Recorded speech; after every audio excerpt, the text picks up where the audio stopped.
कृष्ण पृष्ठाय भूतले श्रीमते भक्ति वेदांत स्वामी नाम्ने नमस्ते सरस्वती देवे गौरवाणी प्रचारणे निर्विशेष शून्यवादी पाश्चात्य देशतारणे जय श्री कृष्ण चैतन्य प्रभु नित्यानंद श्री अद्वैत गदाधर शिवासरि गौर भक्त वृंद हरे कृष्ण कृष्ण कृष्ण हरे हरे हरे राम राम राम हरे हरे कृष्ण।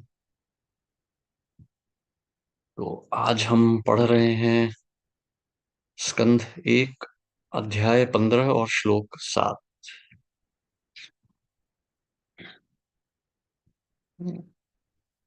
श्रीमद् भागवतम।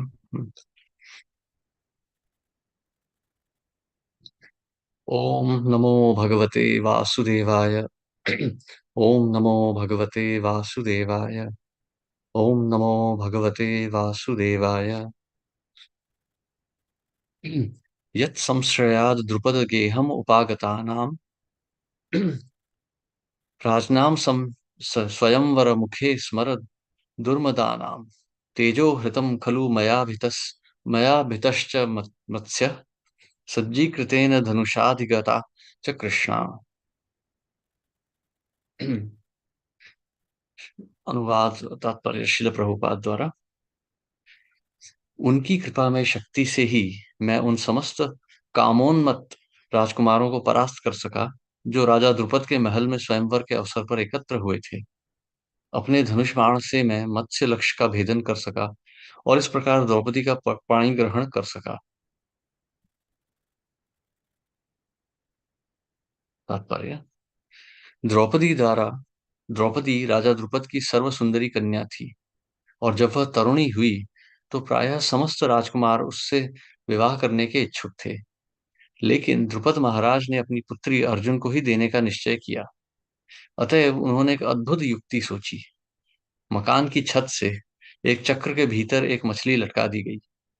शर्त यह थी कि हर राजकुमार को रक्षक चक्र से होकर मछली की आंखें बेधनी होंगी और उसे लक्ष्य की ओर देखने की अनुमति नहीं होगी। जमीन पर एक जलपात्र था जिसमें लक्ष्य तथा चक्र का प्रतिबिंब पड़ रहा था और पात्र के हिलते हुए जल में पड़ने वाले प्रतिबिंब को देखकर लक्ष्य साधना था। महाराज द्रुपद यह भली भांति जानते थे कि वह कार्य केवल अर्जुन या फिर कर्ण ही सफलतापूर्वक संपन्न कर सकते हैं। फिर भी वे अर्जुन को ही अपनी पुत्री सौंपना चाहते थे। जब उस राज दरबार में द्रौपदी के भाई धृष्टद्युम्न ने सभी राजकुमारों को अपनी युवा बहन का परिचय कराया तो उस समय कर्ण भी उपस्थित था। लेकिन द्रौपदी ने अत्यंत चतुरता पूर्वक अर्जुन के प्रतिद्वंदी कर्ण को हटाने के लिए अपने भाई से इच्छा व्यक्त की कि वह केवल क्षत्रिय राजकुमार को ही स्वीकार करेगी। वैश्य तथा शूद्र क्षत्रियों की तुलना में कम कम महत्वपूर्ण है। कर्ण को एक शूद्र बढ़ई के पुत्र के रूप में जाना जाता था। इस तर्क के आधार पर द्रौपदी ने उसे अस्वीकार कर दिया। जब दरिद्र ब्राह्मण ने के वेश में अर्जुन ने मत्स्य वेधन किया तो सभी को आश्चर्य हुआ और सबों ने, विशेषतया कर्ण ने, मुझसे घनघोर युद्ध किया। किंतु भगवान कृष्ण की कृपा से अर्जुन राजकुमारों के इस युद्ध में सफल हुए और उन्हें द्रौपदी अथवा कृष्ण का हाथ प्राप्त हुआ। अर्जुन जिन भगवान की शक्ति से ही इतना शक्तिशाली थे, उन्हीं की अनुपस्थिति में इस घटना का स्मरण करके वह शोक कर रहे थे। हरे कृष्ण। श्री प्रभुपाद की जय। हम्म। तो यह सब तथ्य उस समय के आते हैं जब भगवान का इस धरती से जो है, जब धरती को वो छोड़ के जा चुके हैं तो अर्जुन अब द्वारका से लौट के आए हैं और इस समय अब वो शोक व्यक्त कर रहे हैं। ये तथ्य जो यहाँ पर लिखे गए हैं, ये कोई महाभारत की कथा नहीं बताई जा रही है। यहाँ पे अर्जुन जो है अपने विचार प्रकट कर रहे हैं। अर्थात अर्जुन जो है पूर्णतः शोकाकुल हो रहे हैं। अर्जुन इस समय भगवान की कृपा को याद कर रहे हैं। तो इसका यदि पृष्ठभूमि देखी जाए तो इस प्रकार से है कि जब अर्जुन द्वारका से छोड़ के वापस आ रहे थे तब उन्हें यह अनुभूति हुई कि उनकी समस्त शक्ति समाप्त हो चुकी है। जब जो ये थे गोपाल थे, जो ग्वाले थे, जब दुष्ट ग्वालों ने हमला किया था महाराज भगवान कृष्ण की रानियों पर, जिन्हें अर्जुन लेके आ रहे थे, तो अर्जुन ने युद्ध करने का निर्णय किया, युद्ध करने का प्रयास किया। और उस प्रयास में उन्होंने पाया कि जब वो अपने तीर चला रहे थे तो वो उन दुष्टों तक पहुंच भी नहीं रहे थे ठीक से। तब अर्जुन को यह अनुभूति हुई कि उनकी सारी शक्ति का स्रोत तो भगवान श्री कृष्ण ही थे। भगवान श्री कृष्ण कहते हैं भगवत गीता में, सर्वस्य चाहम हृदि सन्निविष्टो मत्तः स्मृतिर ज्ञानम अपोहनम च। तो मत्तः स्मृतिर ज्ञानम अपोहनम च, हर व्यक्ति की जो, और इससे पहले 7वें अध्याय में भी भगवान ने कहा है, यही बात कही है कि पुरुष की क्षमता मैं ही हूँ। तो हमारे जो शरीर है, हमारा जो मन है, बुद्धि है, ज्ञान है, ये सब का स्रोत भगवान ही है। इसीलिए किसी भी प्रकार की क्षमता होती है हमारे अंदर, चाहे शारीरिक बल हो, मानसिक बल हो, बुद्धि बल हो, इस सब के लिए हमें ना, या चाहे ज्ञान हो, मतलब हमारा स्मरण शक्ति हो, ज्ञान हो, इस सब के लिए कभी अहंकार नहीं करना चाहिए, क्योंकि ये सब भगवान दे रहे हैं। अहम सर्वस्य प्रभवः मत्तः सर्वम प्रवर्तते, सब कुछ भगवान से ही तो आ रहा है। तो अहंकार करने की क्या आवश्यकता है? मतलब किराएदार हैं हम, होता है कहीं पे हम पुण्य का किराया दे रहे हैं हम यहाँ पर इस संसार में रहने के लिए। जैसे हम देखते हैं कि कोई, जैसे कि बड़ी बड़ी, जैसे यहाँ विदेशों में बड़ी बड़ी किराए की बिल्डिंग होती हैं, कोई बड़े मकान में रह रहा है तो कोई छोटे में रह रहा है, पर रहने वाले तो सब किराएदार ही हैं। जिस दिन किराया समाप्त हो जाएगा उस दिन सब छोड़ के जाना पड़ेगा। क्षीणे पुण्य मार्ते लोकम विशंति, भगवान कह रहे हैं, जब पुण्य समाप्त हो जाता है तो हमें सब छोड़ना पड़ जाता है। तो कोई ब्राह्मण होता है, कोई शूद्र होता है, तो जो ब्राह्मण होता है फिर उसका पतन हो जाता है। फिर वो अगला जन्म, यदि इस जन्म में वो और पुण्य नहीं कमा पाया तो अगले जन्म में उसका पतन हो जाएगा। फिर कोई निचली श्रेणी के शरीर प्राप्त हो जाएगा, और यदि बहुत ही पाप किए हैं तो पशु योनि का जन्म प्राप्त हो जाएगा। तो इस प्रकार से जो है, ये हमारी जो क्षमता है, हमारी जो अवस्था है, इस सबका कारण, इसका स्तोत्र भगवान ही है। यदि श्री भगवान ना हो तो हमारे कोई अस्तित्व ही नहीं है। ममैव अंश जीवलोके, भगवान का अंश ही तो है हम। तो भगवान जो हमें अपनी कृपा से प्रदान कर देंगे वो हमारा है, जो नहीं देंगे वो नहीं है। बस इतनी ही हमारी क्षमता है कि हम, हमारी क्षमता बस ये है कि हम भगवान के समक्ष आत्मसमर्पण कर सकें पूर्ण इच्छा से। तो यहाँ पर हम देख रहे हैं कि अर्जुन जो है अब इस प्रकार से भगवान का स्मरण करते हुए दुख व्यक्त कर रहे हैं, उन्हें बहुत शोक हो रहा है कि अब भगवान चले गए। तो जब द्रौपदी का जब जो द्रौपदी का स्वयंवर हो रहा था, तो यहाँ पर एक चीज देखिएगा कि द्रौपदी जो थी अर्जुन से विवाह करना चाहती थी। यहाँ पर एक बहुत छोटी सी बात है, पर उस पर बहुत विशेष करके ध्यान दीजिए कि द्रौपदी ने कर्ण से इसलिए विवाह नहीं किया कि कर्ण निचले वर्ग का था। कर्ण से इसलिए विवाह नहीं किया क्योंकि वो उच्च श्रेणी का पुरुष नहीं था। यह जो था, जिस प्रकार से द्रौपदी ने कहा कि कर्ण से वो विवाह इसलिए नहीं करेगी क्योंकि वो निचले वर्ग का है, तो यह केवल एक प्रपंच रचा था। यह तथ्य नहीं था। अर्जुन की कर्ण से विवाह करने की इच्छा इसलिए नहीं थी कि वो शूद्र है। हालांकि कर्ण क्षत्रिय ही था। कर्ण तो कुंती माता का ही पुत्र था ना, और उसके लक्षण भी तो क्षत्रियों जैसे ही थे, परंतु आचरण ठीक नहीं था, उसकी चेतना ठीक नहीं थी। वो दैवी पुरुष नहीं था, वो उसकी आसुरी भावना थी। इसलिए द्रौपदी विवाह नहीं करना चाहती थी। अक्सर जब महाभारत की कथा होती है तो हम देखते हैं लोग कहते हैं कि नहीं, द्रौपदी ने मना कर दिया कि वो निचले वर्ग से विवाह नहीं करेगी, परंतु तथ्य ये है कि उसकी उसकी जो भावनाएं थी वो असुरी थी। इसलिए द्रौपदी विवाह नहीं करना चाहती थी, और उसने निचले वर्ग का प्रपंच रचा, केवल एक प्रकार से एक झूठ बोल दिया कि नहीं विवाह करना है क्योंकि क्षत्रिय नहीं है, ऐसा बोल के विवाह के लिए मना कर दिया। क्योंकि जैसे भगवान, जैसे महाप्रभु कहते हैं ना, किबे विप्रा किबे न्यासी शूद्र के नाय, जयी कृष्ण तत्ववेत्ता शई गुरु है। तो एक स्त्री के लिए तो उसके जो पति होते हैं वही गुरु हैं। तो गुरु का चयन तो इसी प्रकार से किया जाता है ना कि उनका चरित्र कैसा है।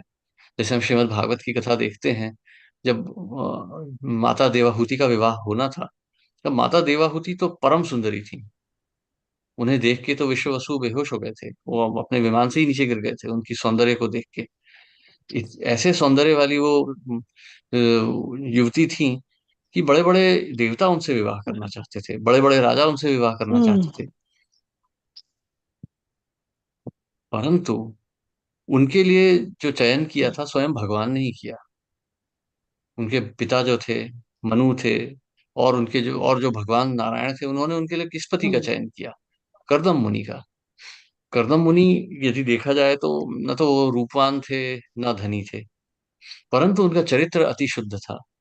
10,000 वर्ष की तपस्या के बाद उन्हें भगवान नारायण के दर्शन प्राप्त हुए थे। तो ऐसे व्यक्ति जो होते हैं वो पुरुष श्रेष्ठ होते हैं। तो ऐसे पुरुष श्रेष्ठ को का चयन किया गया था देवाहुति माता के लिए, और देवाहुति माता बहुत प्रेम से उनकी सेवा कर रही थी। और उस सेवा में उन्हें बहुत कष्ट भी झेलने पड़े थे। उनका शरीर पूरा सूख गया था। जो पूरे विश्व की सबसे अत्यंत सुंदरी थी, उनका शरीर सूख के मुरझा चुका था, उनका पूरा रूप मिट चुका था। और यह देख के, उनकी सेवा भाव को देख के, तब कर्दम मुनि का हृदय पिघल गया। तब उन्होंने उन्हें वरदान दिया। उन्होंने स्वयं एक युवक का शरीर धारण किया, और वर कर सैकड़ों वर्षों तक इस संसार का भ्रमण किया उनके साथ, बहुत मतलब अत्यंत भोग ऐश्वर्य के साथ। तो हम देख सकते हैं कि एक पति का जो जो स्थान होता है वो एक गुरु के समान होता है। तो पति का चयन केवल इसलिए नहीं किया जाता कि वो रूपवान है या धनवान है, उसके चरित्र के अनुसार किया जाता है। अब ऐसा नहीं है, अब आज के जमाने में तो माताएं भी यही देखती हैं कि कौन सबसे रूपवान है, कौन सबसे धनी है। चरित्र तो अब कोई पूछता ही नहीं है। और मतलब दुख की बात तो यह है कि अब तो भक्त समाज में भी ऐसे ही होने लगा है। परंतु यह हमारी प्रथा नहीं थी, ये हमारी संस्कृति नहीं थी। क्योंकि हमारी संस्कृति जो है वो तो आत्मा प्रधान है। ये बाहर के जो देश हैं, हमारे पूर्व के या हमारे पश्चिम के जो देश हैं, यहाँ पे तो सब मतलब धन प्रधान है, इंद्रिय प्रधान देश है, इसलिए यहाँ पर सब लोग इन्हीं चीजों के पीछे दौड़ते हैं। चरित्र का तो कोई शब्दार्थ ही नहीं है, इसका तो कुछ कोई अर्थ नहीं देखता। परंतु हमारी संस्कृति ऐसी नहीं थी। क्योंकि हमारी संस्कृति में हमें बचपन से सिखाया जाता था कि हम शरीर नहीं है, हम आत्मा है। मतलब अब हम मैं तो बहुत पुराने जमाने का हूँ, तो हमारे बचपन से हमें सिखाया जाता था कि हम शरीर नहीं है, हम आत्मा है। अब हाँ, भगवान की भक्ति तो किसी ने नहीं दी थी, परंतु थोड़ा बहुत तो इतना तो ज्ञान था कि शरीर जो है नश्वर है, ये टिकने नहीं वाला। इसके लिए बहुत ज्यादा चिंता नहीं करनी चाहिए। यही एक कारण भी है, जो अक्सर के विशेष करके भक्त होते हैं सोचते हैं कि भारत कितना पिछड़ा हुआ देश है, कितना बेकार देश है, कुछ नहीं है यहाँ पे। ऐसा नहीं है। हमारी संस्कृति थी एक समय में, इसलिए हम पिछड़े हुए हैं। यदि ध्यान से विचार किया जाए तो जिन योद्धाओं की हम बात कर रहे हैं, अर्जुन, कर्ण, दुर्योधन, भीम, युधिष्ठिर, ये मूर्ख नहीं थे। ये व्यक्ति अत्यंत बुद्धिमान थे। जो व्यक्ति दैवी अस्त्रों का प्रयोग कर सकते हैं वो मूर्ख तो नहीं होंगे। परंतु फिर भी ऐसे व्यक्तियों ने कभी अपने लिए स्कूटर मोटर कार क्यों नहीं बनाई, एयर कंडीशनर क्यों नहीं बनाया? क्योंकि चाहे वो कितने भी असुरी चेतना वाले हों, ये दुर्योधन, भीम, ये दुर्योधन, कर्ण वगैरह, परंतु फिर भी ये ज्ञान तो उन्हें था ही कि यह शरीर जो है ये केवल कुछ समय के लिए प्राप्त हुआ है। जीवन का कुछ और ही तात्पर्य है। इस जीवन का उद्देश्य कुछ और होता है। जो असुरी व्यक्ति थे वो कम से कम स्वर्ग प्राप्त करने की इच्छा रखते थे, और जो दैवी व्यक्ति थे वो भगवत धाम प्राप्ति की इच्छा रखते थे। इसलिए इस मृत्यु लोक में वो कोई बहुत ज्यादा प्रावधान नहीं खड़े करते थे अपने लिए कि चलो हम गाड़ियां बनाएंगे, विमान बनाएंगे, ये सब की कोई आवश्यकता नहीं थी। हालांकि ये सब भी थे उनके पास। हम रामायण में देखते हैं पुष्पक विमान का वर्णन। तो इसीलिए था वो, क्योंकि वो उनकी योग शक्ति इतनी असाधारण थी कि वो ये सब चीजें बना पाते थे। यदि आप ध्यान से देखें तो पुष्पक विमान भी रावण का था, भगवान राम का नहीं था। भगवान राम तो उसे ले गए फिर जब रावण का वध हो गया। तो जो दैवी व्यक्ति होते हैं वो इन सब प्रपंचों को नहीं रचते हैं, इस संसार में रहने के और बड़े बड़े साधन नहीं बनाते हैं वो। तो इसी संदर्भ में यदि देखा जाए तो माता द्रौपदी भी कर्ण से इसलिए विवाह नहीं करना चाहती थी। तो अब भगवत गीता में भगवान कहते हैं, चतुर्वर्ण्यम मया सृष्टम गुण कर्म विभागशः। तो चतुर्वर्ण्यम मया सृष्टम, ये जो चार हैं, ये जो चार वर्ण हैं ये मैंने बनाए। चतुर्वर्ण्यम मया सृष्टम गुण कर्म विभागशः, एक व्यक्ति के गुणों के अनुसार और उसके कर्मों के अनुसार। तस्य कर्तारम अपि माम विद्य कर्तारम अव्ययम, परंतु मैं स्वयं इसके अंतर्गत नहीं आता हूँ, भगवान कह रहे हैं।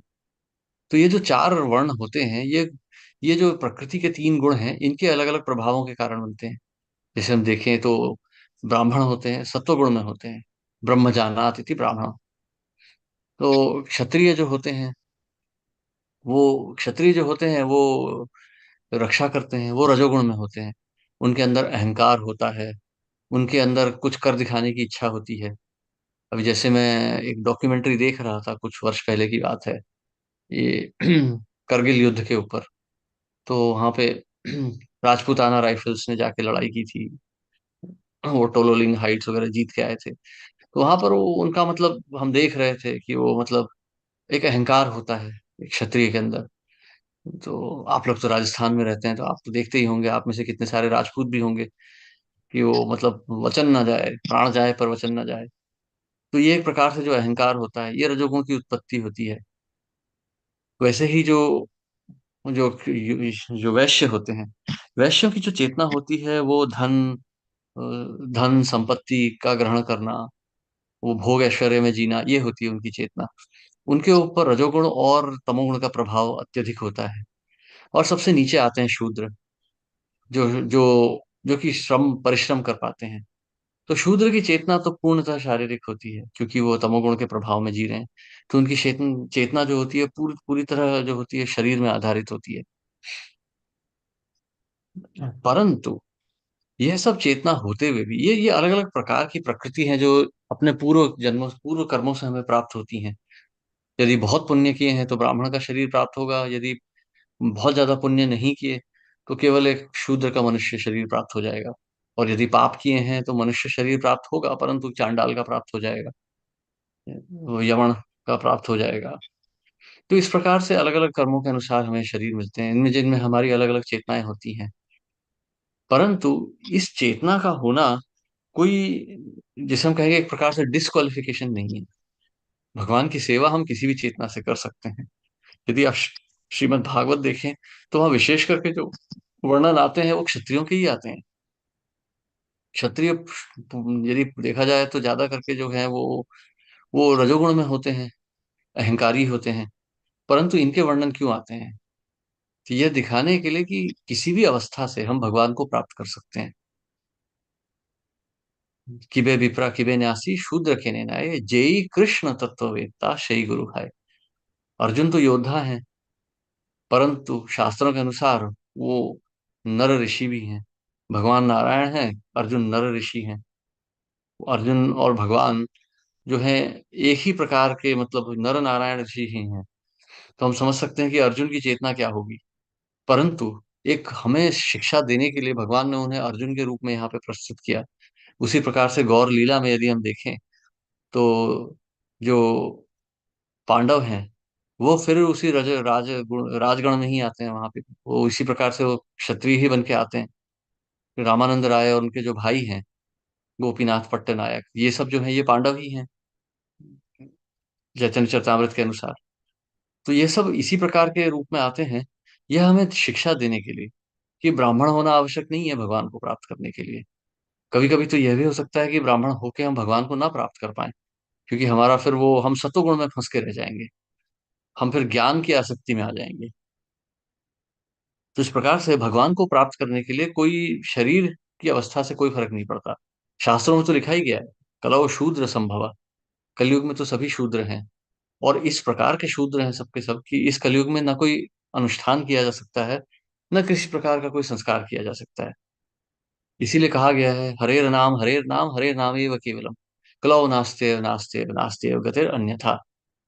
तो कोई भी प्रकार का, कोई भी अवस्था में संसार में आप भगवान को प्राप्त कर सकते हैं। श्री चैतन्य महाप्रभु स्वयं कहते हैं, नाम नाम अकारी बहुधा निज सर्वशक्तिस, तत्रार्पिता नियमितः स्मरणे न काल, एतादृशी तव कृपा भगवन् ममापि दुर्दैव ईदृशम इहाजनी नानुराग। कि ये भगवान के नाम का अनुराग नहीं है, आकर्षण नहीं है, ये हमारी दुर्दशा है। ये हमारी दुर्गति है कि हमें भगवान के नाम के प्रति आकर्षण नहीं हो रहा है।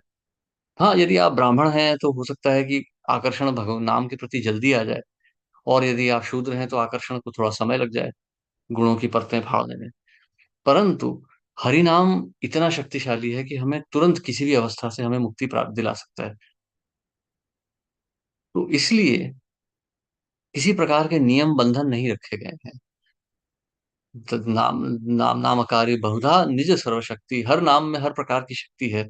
तत्रार्पिता नियमितः स्मरणे न काल, न कोई स्मरण के कोई नियम है, न कोई काल है। आप किसी भी समय पे हरि नाम का स्मरण कर सकते हैं।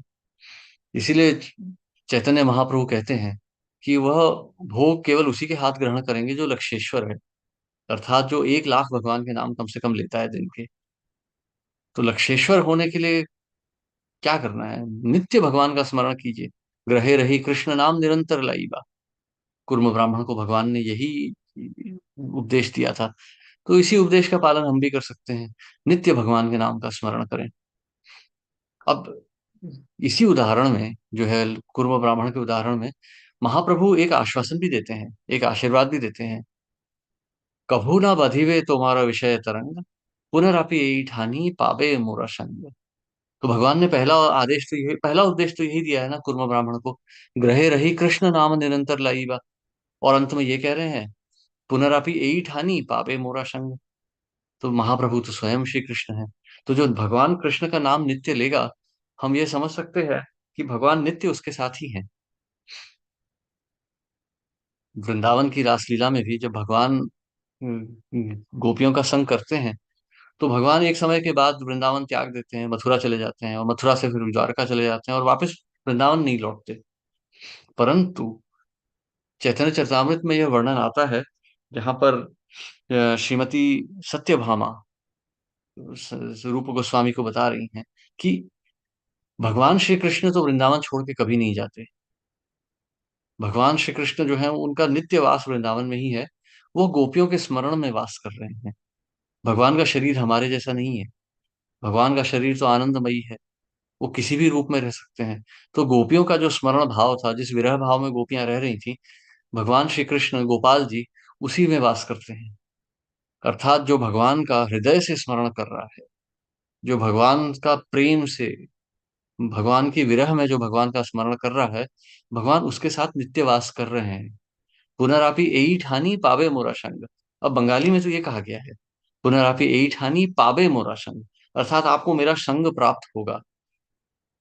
परंतु शिला प्रभुपाद इसके अनुवाद में लिखते हैं कि आप यह आश्वासन रखिए कि आपको मेरा संग प्राप्त होगा, अथवा आप ये समझ लीजिए कि हम कभी अलग होंगे ही नहीं। अर्थात जो भगवान के नाम का नित्य प्रेम से स्मरण कर रहा है, भगवान उससे कभी अलग नहीं होते। तो आप इसको समझने का इस प्रकार से प्रयास कीजिए कि ये संसार में जो हमें शरीर प्राप्त होता है, मन प्राप्त होता है, जो हमारे जीवन की अवस्था प्राप्त होती है, ये मनुष्य शरीर हमें केवल भगवान की प्राप्ति के लिए मिला है। ये जो अभी हम प्रसंग पढ़ रहे थे, अर्जुन, जो हम स्वयंवर के बारे में अर्जुन का स्मरण है, आप यहाँ पर एक चीज बहुत ध्यान से देखिएगा कि बहुत कि अर्जुन भी स्वयंवर का स्मरण नहीं कर रहे हैं। अर्जुन उस स्मरण में, उस स्वयंवर के स्मरण में भगवान का स्मरण कर रहे हैं कि भगवान ने मुझे वह शक्ति दी थी उस यश को प्राप्त करने की। क्योंकि अर्जुन तो अभी आ रहे हैं ना, ये कह रहे हैं कि अभी मैं वो गोपालों को नहीं हरा पाया, परंतु उस स्वयंवर में मैंने हरा दिया था। बहुत जटिल था वो। पानी में हिलते हुए, पानी में प्रतिबिंब देखते हुए मछली का भेदन करना था। कोई और नहीं कर सकता था, कर्ण कर सकता था और मैं कर सकता था। लेकिन यह प्रपंच पूरा रचा गया था मुझे जिताने के लिए, और यह भगवान की कृपा थी मेरे ऊपर। तो वो प्रसंग का स्मरण नहीं कर रहे, भगवान की कृपा का स्मरण कर रहे हैं। उसी प्रकार से उस स्मरण के अंदर जो द्रौपदी का स्मरण आ रहा है, वो द्रौपदी भी भगवान की प्राप्ति के लिए कर रही हैं। उन्हें अर्जुन जैसा पति क्यों चाहिए था? हाँ, अर्जुन रूपवान थे, गुणवान थे, परंतु सबसे बड़ी बात, वह दैवी पुरुष थे। और दैवी पुरुष तो केवल वही होता है जो भगवत परायण हो, जो भगवान का भक्त हो, वही तो दैवी हो सकता है। तो एक स्त्री के शरीर में तो स्त्री की सबसे तीव्र इच्छा तो एक पति की प्राप्ति होती है। परंतु उस उस इच्छा में भी भगवान को प्राप्त करना संभव है, यदि दैवी पुरुष के रूप में पति प्राप्त हो। तो द्रौपदी भी एक प्रकार से देखा जाए तो भगवान की ही प्राप्ति के लिए ये सब प्रपंच रच रही थी। तो ये जो पूरा जो प्रसंग हम देख रहे हैं, इसमें हमें हर जगह भगवान का ही प्रतिबिंब दिखेगा। तो जब आप शास्त्र पढ़ रहे हैं, विशेष करके शिला प्रभुपाद की पुस्तकें पढ़ रहे हैं, तो इस बात का बहुत ध्यान रखिए कि शिला प्रभुपाद का हर समय जो केंद्र है, केंद्र बिंदु है शिला प्रभुपाद का, शिला प्रभुपाद का जो संदर्भ है हर वर्णन में, वो भगवान श्री कृष्ण ही है। तो आप यदि जैसे आज का ही ये जो था, जो आज का हम जो श्लोक पढ़ रहे थे, मैं इसके लिए विचार कर रहा था। इस पे शिला प्रभुपाद ने कोई लेक्चर नहीं दिया है। तो मैं वही विचार कर रहा था कि मैं क्या बोल पाऊंगा आज के दिन, क्योंकि हमारे शिला प्रभुपाद ने तो कुछ इसका वर्णन नहीं किया है विशेष। परंतु इसी बात पे मैं विचार कर रहा था कि शिला प्रभुपाद का संदर्भ क्या रहता है हर समय। आप विशेष करके देखिए श्रीमद् भागवतम में और चैतन्य चरितामृत में भी आप पाएंगे कि शिला प्रभुपाद ने किसी किसी स्थानों में तो बहुत सारे लेक्चर दिए हैं और बहुत बड़े बड़े तात्पर्य दिए हैं, परंतु कुछ श्लोक जो कि हमें लगेगा कि बहुत भारी हैं, वहां पे शिला प्रभुपाद ने कोई तात्पर्य नहीं दिया है। और यदि आप थोड़ा सा और इसके अंदर अनुसंधान करेंगे तो आप पाएंगे कि शिला प्रभुपाद ने तो उनके ऊपर लेक्चर भी कहीं नहीं दिया है। तो इसी बात पे मैं बहुत वर्षों से विचार कर रहा था। तब ये समझ में आया कि शिला प्रभुपाद हमें भागवत की कथा नहीं सुनाना चाहते हैं। शिला प्रभुपाद हमें भागवत के तात्पर्य समझाना चाहते हैं। अब करदम मुनि किस प्रकार से एक दैवी महल बना के पूरे संसार का विचरण कर रहे थे, ये हम क्या समझ पाएंगे। उन्होंने किस प्रकार से अपनी योग सिद्धि से अत्यंत सुंदर कन्याएं प्राप्त कर ली थी, अत्यंत सुंदर युवतियां प्रकट कर दी थी जो कि देवाहुति माता की सेवा कर रही थी। ये सब जान के हमें क्या लाभ होने वाला है। हमारी क्षमता भी तो नहीं है। हम तो 5 मिनट नहीं आंख बंद करके बैठ सकते एक स्थान पर, तुरंत खर्राटे आने लगते हैं। और योग और करदम मुनि तो 10,000 वर्ष तक बैठे हुए थे तपस्या में। तो ये सब हमारी क्षमता के बाहर है। ये कथाएं सुनने में अच्छी लगेंगी, परंतु इन कथाओं से हम कुछ ज्यादा नहीं समझ पाएंगे। परंतु शिला प्रभुपाद हमें वह मार्ग बता रहे हैं जिस मार्ग का अनुसरण इन महात्माओं ने किया था। करदम मुनि हो गए, प्रहलाद महाराज हो गए, प्रियव्रत महाराज हो गए, अर्जुन हो गए, इस प्रकार के जो महाजन हैं, इन्होंने जिस मार्ग का अनुसरण किया था, शिला प्रभुपाद हमें वो मार्ग दे रहे हैं। और जिस दिन हमें भगवत प्राप्ति हो जाएगी, उस दिन स्वयं हमें ये सब ज्ञान प्राप्त हो जाएगा। इन महापुरुषों से हम स्वयं ही मिल पाएंगे। जैसे शिला प्रभुपाद लिखते हैं, एक एक पहले स्कंद के एक एक अंग्रेजी के अनुवाद में लिखते हैं कि Brahma lord Vishnu was pleased with Brahma ji, and Brahma ji shook hands with Vishnu.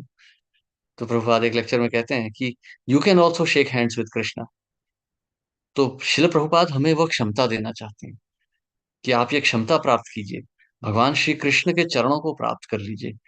यह सब महापुरुष तो आपको वहीं मिल जाएंगे, ये सब भगवान के शुद्ध भक्त हैं। ये जो कथाएं हैं, प्रसंग आप देख रहे हैं, ये आपको अपनी दृष्टि से देखने को मिल जाएंगे। नारद मुनि तो पूरे संसार का विचरण करते हैं, पूरे ब्रह्मांड का विचरण कर रहे हैं वो। और वो देख रहे हैं, वो तो बड़े बड़े महापुरुषों से मिलते हैं जाके। नारद मुनि बजाए वीणा राधिका रमण नामे। तो वो तो राधिका रमण नाम का ही स्मरण करते हैं नारद मुनि। उन्हें सब कुछ देखने को मिलता है। तो जिस व्यक्ति को भगवान ही प्राप्त हो गए, उसे क्या नहीं मिलेगा। इस संसार की छोटी छोटी चीजों को पाके क्या मिलने वाला है।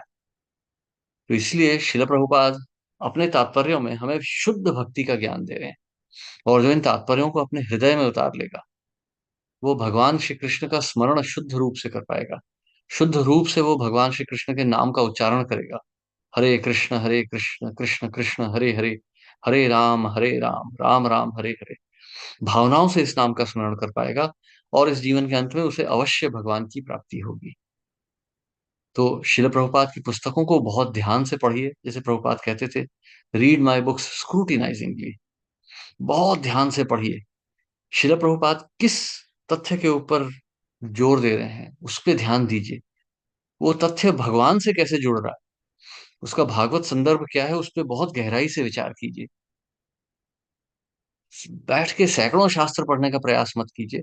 एक आध पुस्तक पढ़िए, एक दो श्लोक पढ़िए दिन के, और सारा दिन विचार कीजिए गहराई से। अलग अलग दृष्टिकोण से विचार कीजिए। गुणों की दृष्टि से देखिए, भगवत दृष्टि से देखिए, शिल प्रभुपाद की दृष्टि से देखिए। एक साधारण व्यक्ति कैसे समझ सकता है, उस दृष्टि से सोचिए। और इस प्रकार से अलग अलग विचार करने से आपको श्रीमद् भागवतम के बहुत, मतलब श्रीमद् भागवतम, भगवत गीता, इन सब के बहुत से आपको अनुवाद समझ में आने लग जाएंगे। बहुत से आपको इनके जो है मतलब समझ में आने लग जाएंगे। आपकी समझ बहुत गहरी होती चली जाएगी, आपको भक्ति में आनंद आएगा। आप नित्य भगवान का स्मरण कर पाएंगे, क्योंकि आप सत्वगुण में स्थित होते चले जाएंगे। तो इस प्रकार से आपको भक्ति में बहुत आनंद प्राप्त होगा। ये केवल ऐसा ही नहीं है कि शुद्ध भक्त को ही केवल आनंद मिलता है, एक साधक को भी मिल सकता है। यदि वो बहुत गहराई से साधना करे तो साधना भक्ति में भी बहुत आनंद है। आप प्रयास करके देखिए। तो शिल प्रभुपाद के शब्दों का अनुसरण कीजिए और देखिए अपने जीवन में आपको चमत्कार प्राप्त होगा। हरे कृष्णा। किसी का कोई प्रश्न है या कोई टिप्पणी?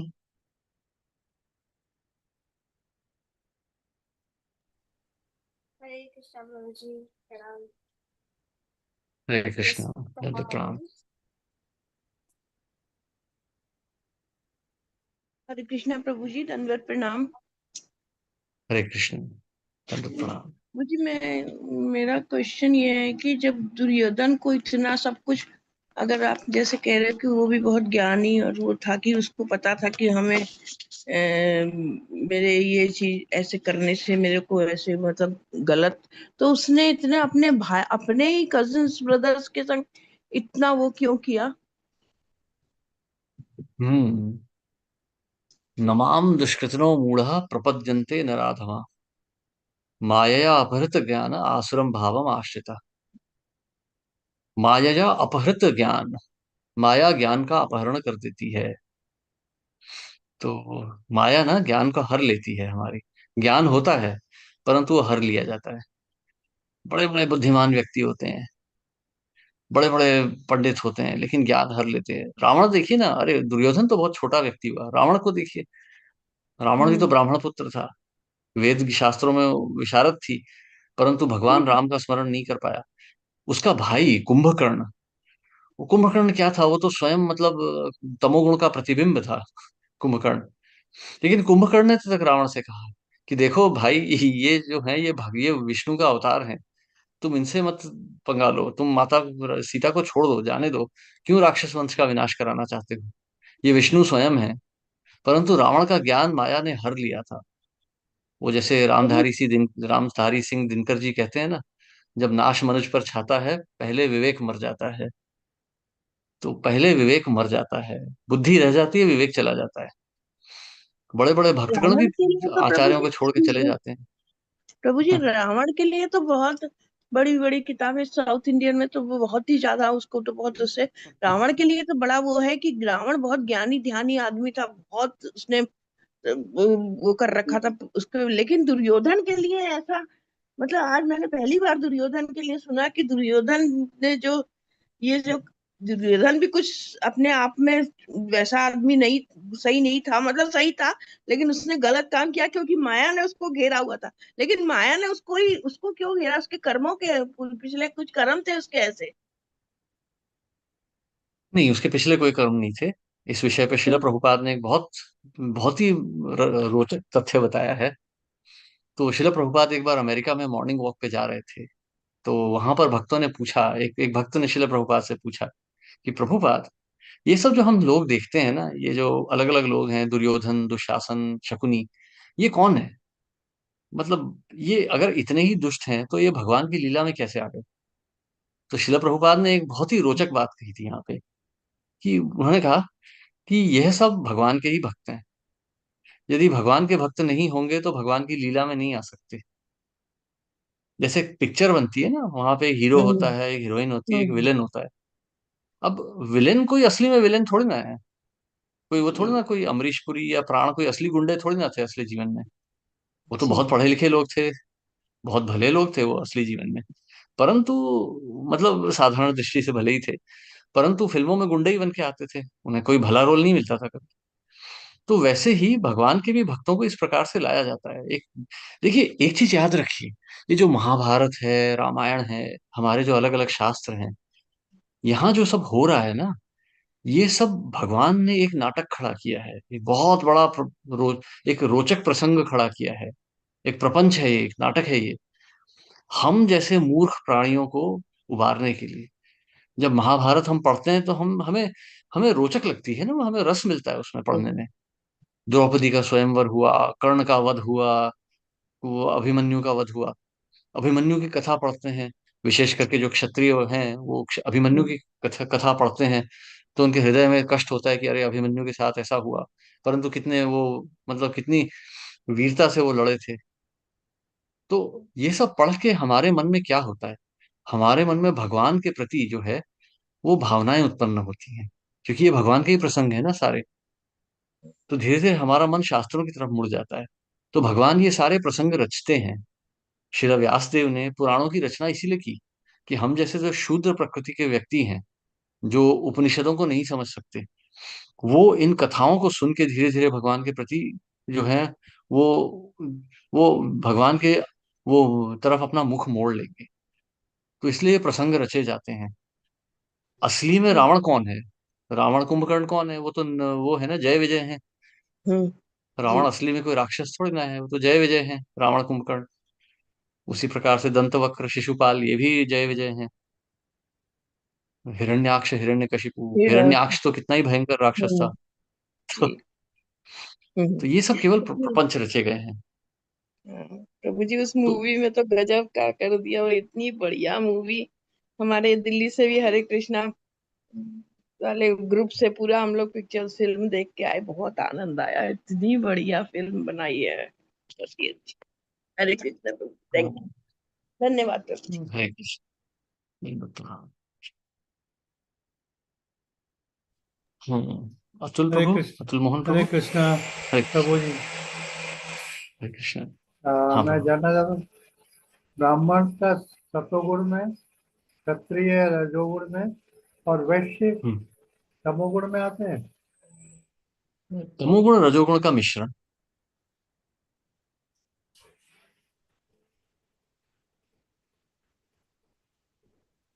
और शूद्र तो तमोगुण में। शुद्ध तमोगुण में। अच्छा, यहाँ पर ना एक बात का ध्यान रखिए कि ये संसार में जो है कोई शुद्ध, ना तो शुद्ध रजोगुण है, ना शुद्ध तमोगुण है, ना कुछ है। ये सब गुणों के मिश्रण है। तो कौन सा गुण प्रधान हो जाता है हम उसके अनुसार देखते हैं। आत्मा का जो स्तर है, जो आध्यात्मिक स्तर है, वो विशुद्ध सत्व गुण है। भगवान श्री कृष्ण, भगवान विष्णु वाला वो विशुद्ध सत्व है। यह जो संसार में हम देखते हैं, संसार तो तमोगुण प्रधान है। यहाँ तो ब्राह्मण भी तमस में ही जी रहा है, क्योंकि भगवान का दर्शन नहीं है, भगवत प्रेम नहीं है, तो सभी कुछ तमोगुण है। उस तमोगुण के अंतर्गत जो सत्वगुण के प्रभाव में आ जाता है वो ब्राह्मण होता है। रजोगुण के प्रभाव में जो आता है क्षत्रिय हो जाता है। जो इसी प्रकार से वैश्य और शूद्र बनते हैं। तो ऐसा नहीं है कि शूद्र बिल्कुल तमोगुण में है। पूर्ण तमोगुण में तो ये जो हमारे कहते हैं ना इंद्रगोप, बैक्टीरिया वायरस, ये हो गए पूर्ण तमोगुण में, जहाँ मतलब चेतना ही लगभग शून्य हो गई। वो जैसे हम फिजिक्स में पढ़ते हैं ना एब्सोल्यूट जीरो, कि वहां पे सारी फिजिकल एक्टिविटी बंद हो जाती है। परंतु वो होता नहीं, वो असली में नहीं होता है, वो केवल एक थ्योरी है। वैसे ही जो पूर्ण तमोगुण तो मतलब शून्य चेतना हो गई। तो चेतना है, यदि लक्षण दिख रहे हैं चेतना के, तो रजो और सतोगुण है कहीं ना कहीं। थोड़ा बहुत ज्ञान है, जैसे एक शूद्र को भी तो पता है ना कि झाड़ू कैसे लगाते हैं, गाड़ी का पहिया कैसे टाइट किया जाता है। तो ज्ञान तो सत्वगुण से आता है। गतिविधि रजोगुण से होती है। जैसे एक बस का ड्राइवर होता है, अब बस के ड्राइवर को बहुत ज्ञान होता है बस का। वो आवाज सुन के बता देगा कि क्या गड़बड़ है, बोलेगा इसकी बेल्ट ढीली है, इसका पंप थोड़ा सा ठीक नहीं चल रहा है, इसका फिल्टर थोड़ा सा चोक हो रहा है। वो आपको एकदम बस के बारे में पूर्ण ज्ञान दे देगा, वो पंडित शास्त्री है बस के बारे में पूरा। वो बता देगा कि कौन से पहिए में हवा कम हो रही है, हमें तो समझ में भी नहीं आएगा। वो बोल देगा पिछले वाले अंदर के पहिए में थोड़ी सी हवा कम हो गई है। वो पंडित है पूरा उस। तो ये ज्ञान कहाँ से आ रहा है, ये सत्वगुण का लक्षण है थोड़ा सा। वो बस को दौड़ाएगा। हम यदि बस को चलाने जाएंगे तो हम स्टीयरिंग व्हील घुमा घुमा के थक जाएंगे और कहीं ठोक ही देंगे जाके। परंतु वो एकदम पंडित है, वो मतलब वो पूरा ज्ञानी है। वो रजोगुण से आ रही है उसके अंदर, वो चेतना। मतलब जब बस चलती है, आप कभी अपने आप को देखिए, यदि हम मैं ड्राइवर की परिस्थिति में होता तो हम डर जाएंगे। इतनी बड़ी गाड़ी इसी पतली सी सड़क में चल रही है, पर ड्राइवर को डर नहीं लगता, वो दौड़ा देता है क्षत्रिय की तरह से। वो बस भगवान राम का नाम लेके दौड़ा देता है गाड़ी। वो क्षत्रिय के गुण भी होते हैं उसके अंदर, रजोगुण है वो सब आनंद आता है। आप कभी मतलब जैसे आप में से यदि किसी के पास कार वगैरह होगी है, 2-4 घंटे चलाने के बाद हम थक जाते हैं। परंतु वो कॉरपोरेशन का ड्राइवर है, 8 घंटे भी बस को दौड़ा के ले जाएगा। एक कप चाय पिएगा, एक बीड़ी सूटेगा और दौड़ा देगा गाड़ी, रजोगुण के कारण। परंतु आप उससे बैठ के भगवत ज्ञान की व्याख्या कीजिए तो वो पूरा शून्य होगा। यह तमोगुण है। उसे आनंद आ रहा है, एक ऐसी निकृष्ट वस्तु से पूरा उसे प्रेम है, आसक्ति है। यह तमोगुण के लक्षण है। तो इस प्रकार से, जैसे ये जो भगवत गीता है ना, ये हमें अपनी दृष्टि से दिख जाती है। कोई पंडित शास्त्री होने की भी आवश्यकता नहीं है। आप यदि थोड़ा सा विचार करें तो भगवत गीता के श्लोक आपको अपने पूरे जीवन में दिखाई देंगे, हर जगह दिखाई देंगे। परंतु प्रधान जो है वो तत्तमोगुण ही है इस संसार का। आप इस पे विचार कीजिए थोड़ा सा। जैसे देखिए, जैसे हम भागवतम दशम स्कंद की लीलाएं देखते हैं। ब्रह्मा जी क्यों विमोहन हो गए, क्यों वो मतलब इस मोह में आ गए कि ये भगवान, ये कौन है, ये बालक भगवान हो सकता है क्या? इंद्र को ऐसा क्यों लगा कि यह बालक जो है ये मेरी पूजा रुकवा रहा है, ये मेरी आराधना रुकवा रहा है, मैं इसका नाश कर दूंगा? ऐसी चेतना कहाँ से आती है? हाँ, एक स्तर पर हम देखें तो ये ब्रह्म विमोहन लीला तो भगवान का ही रचा हुआ प्रपंच है, भगवान ने स्वयं किया है। परंतु इस संसार के अंदर हो रहा है। इस प्रकार की लीलाएं गोलोक वृंदावन में नहीं हो रही हैं। किसी गोपी को या किसी गोप को कभी यह संशय नहीं है कि भगवान कौन है। भगवान देखिए, यदि भगवान से प्रेम होगा तो भगवान को मारने की हम कभी व्यवस्था नहीं खड़ी करेंगे। यह तमोगुण के कारण होता है, यह माया का कोई रूप हो जाता है। तो तो इस प्रकार से संसार में ना ये थोड़ा बहुत तमोगुण का लेश रहता ही रहता है। बड़े बड़े ऋषि मुनि भी इस भ्रम में आ जाते हैं कि भगवान की अवस्था क्या है, नहीं जान पाते भगवान को। ये तमोगुण हमारा जैसा नहीं है, जैसे हम तो पूर्णतः तमस में है। अभी तो यहाँ कोई पिक्चर आ गई बॉलीवुड की, हम दौड़ के देखने जाएंगे, या कुछ चाट पकौड़े की सुगंध आ गई तो हम दौड़ के खाने जाएंगे। ये तमोगुण हो जाता है। परंतु यह संसार में भगवान का स्मरण न होना, अहंकार की अनुभूति होना, यह तमस के लक्षण होते हैं। इस संसार में तो अंधकार है ना। ब्रह्मा जी का जब जन्म होता है तो अंधकार ही तो देख रहे हैं वो भय में भगवान का स्मरण करते हैं। यह भय आध्यात्मिक जगत में नहीं है, क्योंकि वहां भगवान की प्रभा है। भगवान की प्रभा हर जगह प्रकट है। जो पूर्ण अंतरिक्ष है, इस संसार के बाहर का अंतरिक्ष जो है, पूर्ण अंतरिक्ष में तो भगवान की प्रभा है हर जगह। वहां अंधकार नहीं है। हम तो एक डब्बे में बंद हैं, एक छोटी सी डिबिया में बंद हैं। इस डिबिया के अंदर अंधकार है, वह अंधकार तमस है। उस तमस के अंदर हम सत्वगुण रजोगुण सत्वगुण की बात कर रहे हैं। तो जो विशुद्ध सत्व को प्राप्त करेगा, भगवत प्राप्ति जो कर लेगा, उसे फिर यह अंधकार नहीं दिखेगा। इस अंधकार का कोई प्रभाव नहीं होगा उसके ऊपर। इसलिए तो नारद मुनि पूरे अंतरिक्ष का भ्रमण कर रहे हैं। उन्हें टॉर्च या हेडलाइट की जरूरत नहीं पड़ रही।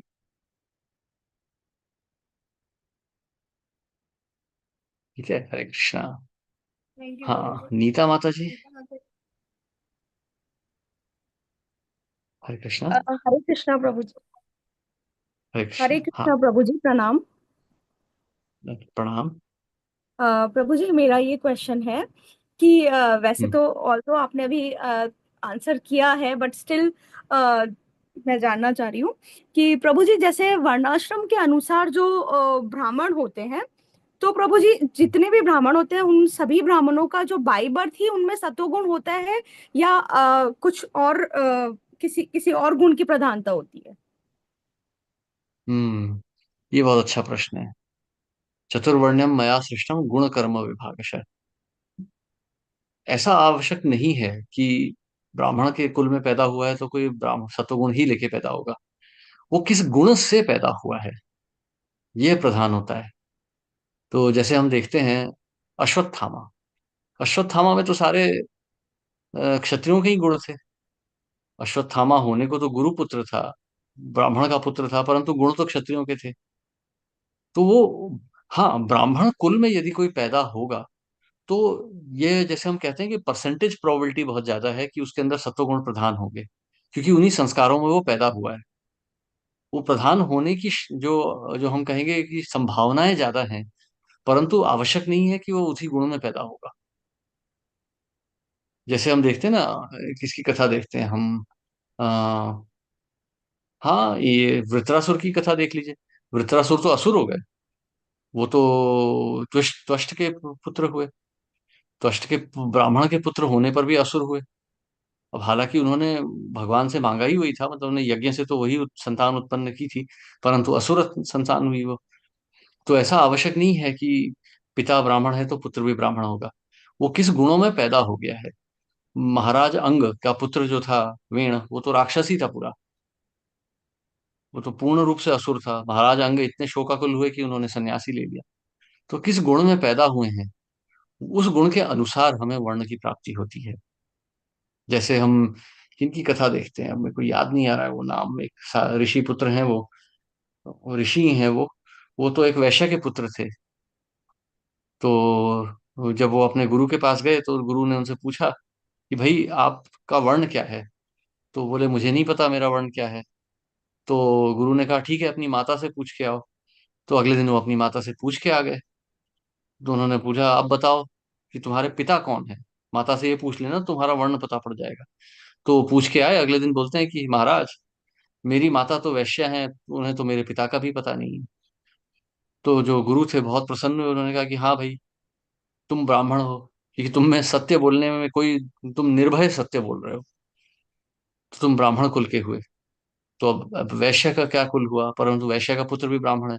उसी प्रकार से हम देख सकते हैं नारद मुनि स्वयं दासी पुत्र, लेकिन भगवान की महाभागवतों की कृपा से वो तो ब्राह्मण को भी पार कर चुके हैं, वो तो शुद्ध भागवत हैं। तो क्या कुल है इससे कोई फर्क नहीं पड़ता है। कलयुग में सभी शूद्र हैं, कलौ शूद्र संभव। ब्राह्मणों जैसे गुण हो सकते हैं, क्षत्रियों जैसे गुण हो सकते हैं, परंतु हैं शूद्र। हम देख सकते हैं ना, जैसे आज यदि हम देखें तो कोई कुल अब शुद्ध नहीं है। जैसे अब शास्त्रों में क्या लिखा है, कृषि गोरक्ष वाणिज्य, ये एक वैश्य की से वो होती है, वैश्य की जो कर्तव्य है। परंतु वैश्य कहाँ कर रहे हैं आजकल ये सब। आजकल तो जानवरों को काट के खा लेता है हर कोई। भारत तो सबसे बड़ा निर्यातक है इसका, पशु मांस का। वैश्य तो गोरक्षक होते हैं, गोरक्षक। अच्छा एक चीज और याद रखिए, शब्द गो जो है ना, ये गो शब्द के और बहुत से अर्थ होते हैं। गो का अर्थ केवल गाय नहीं होता, गो का अर्थ पशु भी होता है। सभी पशुओं का संरक्षण कर्तव्य होता है वैश्यों का।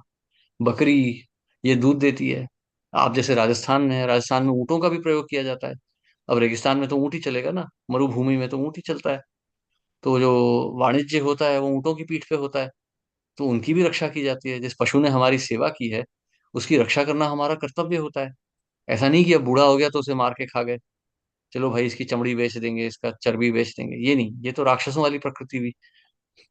या फिर जैसे शूद्र ही हैं, शूद्र भी कहाँ शुद्ध हैं। अब शूद्र आजकल हर प्रकार की उन्हें वो चाहिए, उन्हें तो पावर चाहिए, पोजीशन चाहिए। तो क्षत्रिय वाली मानसिकता हो गई। क्षत्रिय शूद्रों जैसे हैं, कि वो जैसे ही आज के दिन जैसे भारत में प्रचलन है कि भाई आईएएस ऑफिसर बनना है, तो बन जाएंगे। क्यों बनना है, क्योंकि वहां फिर बहुत घूस खाने को मिलती है, बहुत प्रतिष्ठा मिल जाती है। तो ये सब देखिए सब मिश्रित हो चुके हैं, ये शूद्रों के लक्षण होते हैं, इस प्रकार से लोभी हो जाना, ये सब होना। बड़े बड़े जो राजनेता हैं, बड़े बड़े जो सेनानी हैं, वो सब धन संपत्ति जमा करने में बैठ गए हैं। ये तो वैश्यों के लक्षण हो गए। ब्राह्मण जो हैं, ब्राह्मण तो जो है वो यूनिवर्सिटी में पढ़ा रहे हैं, सैलरी ले रहे हैं। और सैलरी तो शूद्र लेता है। ब्राह्मण तो जो मिल जाए, उसे आप 1 रुपया दीजिए वो प्रसन्न है, उसे 1 लाख दे दीजिए वो प्रसन्न है, निरासक्त होता है। तो अब कोई कुछ नहीं बचा ना, अब शुद्ध तो कोई वर्ण बचा ही नहीं है इस संसार में। तो इस प्रकार से ये वर्णों पे बहुत ज्यादा विचार नहीं करना चाहिए। थोड़े बहुत लक्षण दिख रहे हैं उस, जैसे कहते हैं ना कि हर बात का फायदा उठाइए। ब्राह्मणों जैसे लक्षण है तो शास्त्र पढ़िए, भगवान को जानिए। क्षत्रियों जैसे लक्षण है तो किसी सेंटर के लीडर बन जाइए और प्रचार बढ़ाइए। भक्ति का प्रचार तो क्षत्रिय की चेतना से होता है ना। शिला प्रभुपाद एक क्षत्रिय की चेतना से गए थे, सेनानी की चेतना से गए थे, वो कोई ब्राह्मण बन के नहीं गए थे पश्चिमी देशों में। नहीं तो ये जो असुर कुल के हैं ना, ये पश्चिमी विदेशी लोग, ये प्रभुपाद जैसे साधु को नहीं खड़ा होने देते। प्रभुपाद एकदम सेनानी की चेतना से गए थे, एकदम डंडा मार के सीधा करते थे प्रभुपाद। इसीलिए इतनी बड़ी इस्कॉन खड़ी हो पाई। तो प्रभुपाद उस चेतना से प्रभुपाद ने प्रचार किया। हालांकि प्रभुपाद शुद्ध भागवत हैं, वो तो 4 वर्णों के ऊपर आ जाते हैं। परंतु क्षत्रिय की चेतना लेके प्रभुपाद युद्ध करने गए थे पश्चिमी देशों में। ब्राह्मण की तरह से वो विनम्र होके नहीं गए थे। यहाँ पश्चिमी देशों में विनम्रता का कोई भाव नहीं दिया जाता। पूरे असुर हैं ये सब के सब। जो डंडा जिसकी लाठी उसकी भैंस, ये चलता है यहाँ पे। इसलिए तो हमारे भारत को भी अधीन कर लिया था इन्होंने। तो ये गुणों का गुणों का प्रयोग कीजिए, गुणों का लाभ उठाइए और प्रचार कीजिए, अपनी चेतना को आगे बढ़ाइए। शूद्र की चेतना है तो मंदिरों को साफ कीजिए, बड़े बड़े मंदिरों का निर्माण कर लीजिए, मेहनत कीजिए, भगवान के लिए कीजिए। जो भी है भगवान के लिए किया जा सकता है। ये गुणों की कोई प्रधानता नहीं है, ये वर्ण की कोई वो नहीं, कोई विशेषता नहीं है। इनको भगवान की सेवा में लगाइए। जी प्रभु जी मेरी एक और जिज्ञासा है। प्रभु जी जैसा हम्म कि हम बात करते हैं गोलोक धाम की, तो प्रभु जी हम्म गोलोक धाम तो है वो जो वृंदावन है, उसे उसे ही हम गोलोक धाम कहते हैं या कोई और किसी लोक में गोलोक धाम है? हम्म एक शास्त्र है, बृहद भागवतामृत।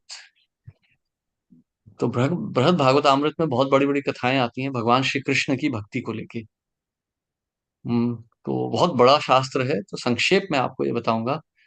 बृहद भागवतामृत में यह बताया गया है कि जो भारत भूमि में जो ये मथुरा डिस्ट्रिक्ट में जो आता है आपका वृंदावन, वो और गोलोक वृंदावन में कोई अंतर नहीं है, वो एक ही है।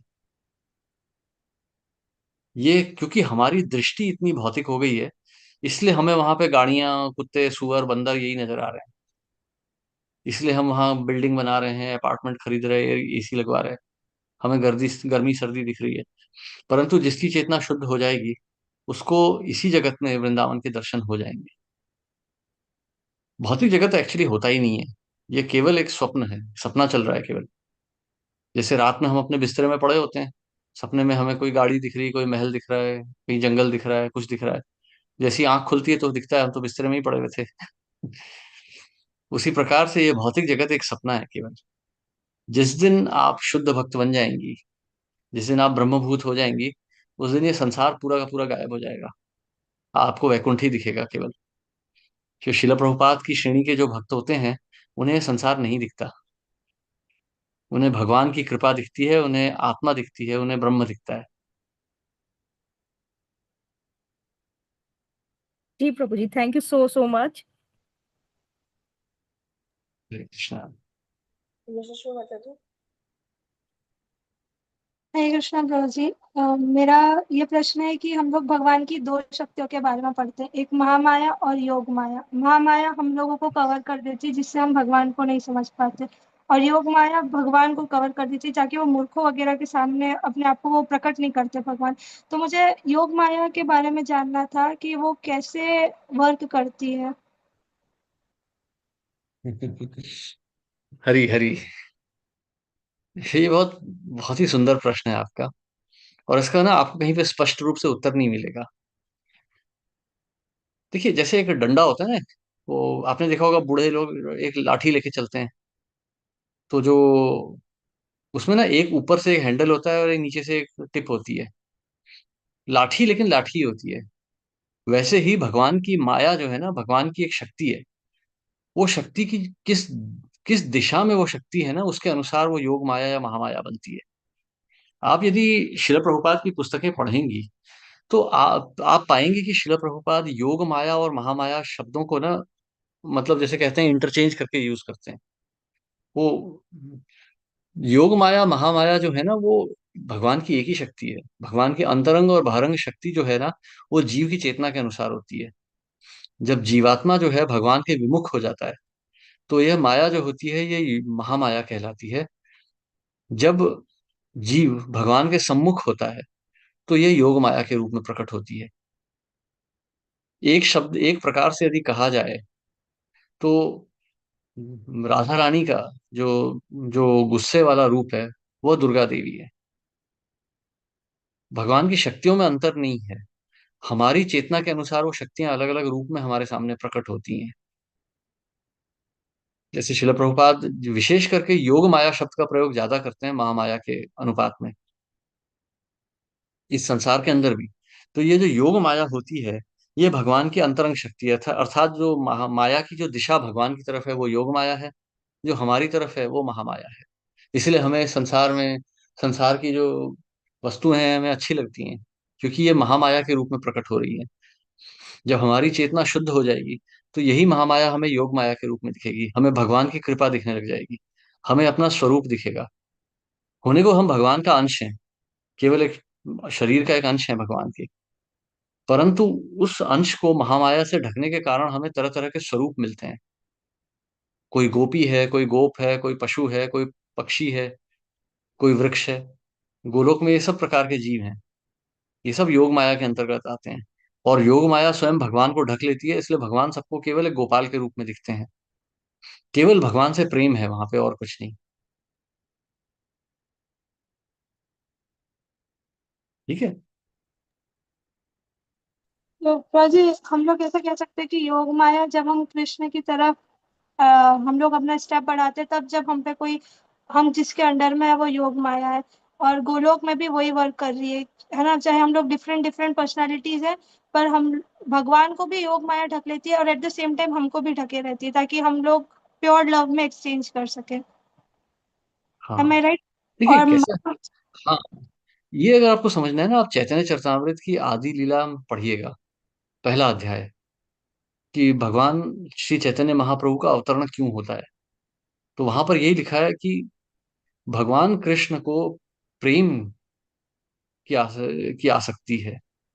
ये जो जो इस संसार में हम भगवान की आराधना कर रहे हैं, ये भगवान को इतना प्रसन्न नहीं करती है।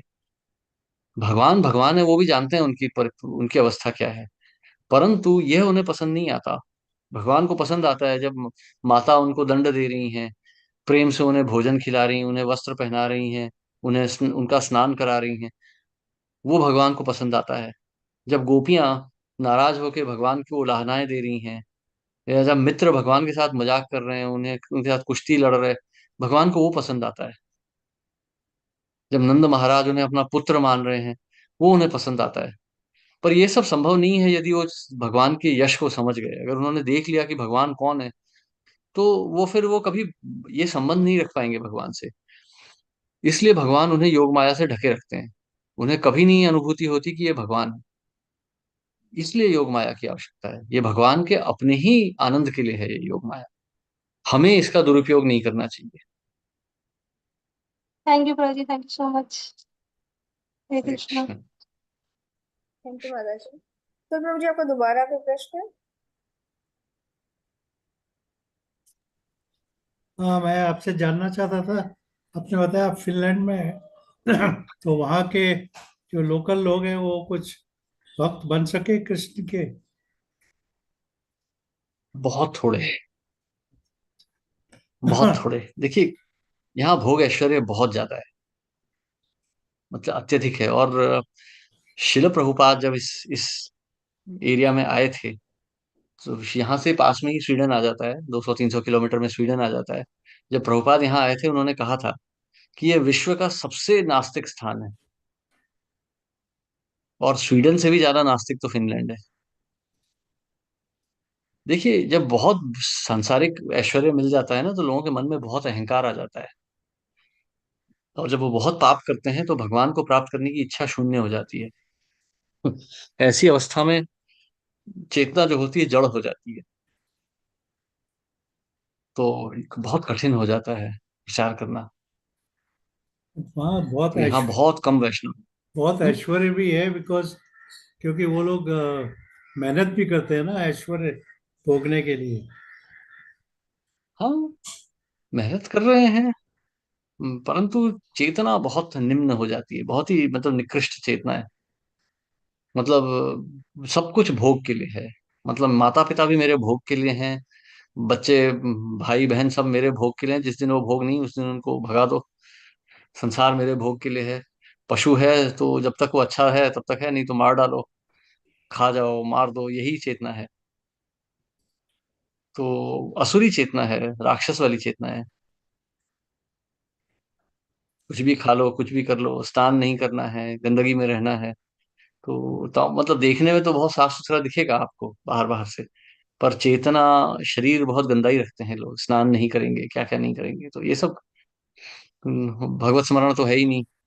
जैसे भारत में एक बहुत बड़ी एक भ्रांति हो गई है आज के जमाने में, कि पश्चिमी देशों से क्रिश्चियनिटी भारत में आ रही है। ऐसा कुछ भी नहीं है। किसी पश्चिमी देश में कोई क्रिश्चियन है ही नहीं। क्रिसमस निकल जाती है, जीसस शब्द का नाम भी नहीं सुनने को मिलता। यहाँ पर जब यहाँ के मूल निवासी मुझसे पूछते हैं, एक बार मुझे याद है 1-2 साल पहले किसी ने मुझसे पूछा काम पे कि ये तुम्हारे भारत में क्रिसमस कैसी होती है? तो मैंने कहा कि हमारे भारत में क्रिसमस यहाँ से भी बड़ी होती है। कम से कम जीसस को याद करते हैं भारत में। आप लोग तो सिर्फ शराब पी के मांस खा के बेहोश हो जाते हैं और कुछ नहीं करते। धन्यवाद। हरे कृष्ण। थैंक यू प्रभु जी, वंडरफुल एक्सप्लेनेशन। प्रभु जी एक प्रश्न मेरा भी है। प्रभु जी आपने हाँ बताया पूछिए। कि स्वयंवर के समय द्रौपदी वॉज वेरी क्लियर कि उन्हें अर्जुन से विवाह करना है, सिंस वो से क्षत्रिय और वीर योद्धा तो थे ही, पर वो भगवान के सखा भी थे और उनके भक्त भी थे। तो एक स्त्री को ये चीज देखनी चाहिए कि उसका जो भी फ्यूचर हस्बैंड या पार्टनर है वो भक्त हो भगवान का। पर प्रभु जी हम्म। ये भी देखते हैं कि द्रौपदी जो थी वो खुद भी भगवान की बहुत बड़ी भक्त थी। तो उनके पास वो विजन था, वो चीज क्लैरिफाइड थी कि हमें आगे फ्यूचर मतलब हमें कैसे सिलेक्शन करना है। बट प्रभु जी व्हाट अबाउट टुडे, मतलब आज जो यूथ है वो क्या चीज वो कैसे इस चीज को प्रेफर करे, क्योंकि is it possible now also कि वो क्या चीज देखे। पर अभी मतलब we are in this era और ये सब हो रहा है, तो मतलब what should be our vision for this, कि हम मैं मतलब हम लोग तो द्रौपदी जितने उस स्टेज पर है नहीं। हम्म। ये बहुत अच्छा प्रश्न है। देखिए ना, ये आपने जो प्रश्न पूछा है ना माता जी, ये बहुत कठिन प्रश्न है मेरे लिए। मतलब ये बहुत बहुत कठिन है। ये आप ही नहीं है, लड़के भी यही प्रश्न पूछते हैं, प्रभु जी क्या किया जाए? हम आश्रम में तो नहीं रह सकते, गृहस्थ बनना चाहते हैं, क्या करें? तो मैं सच बोलूं ना, मेरे पास इसका कोई उत्तर नहीं है। आज समाज इतना खराब हो चुका है, इतना गंदा हो चुका है कि कुछ भी कहना कठिन है।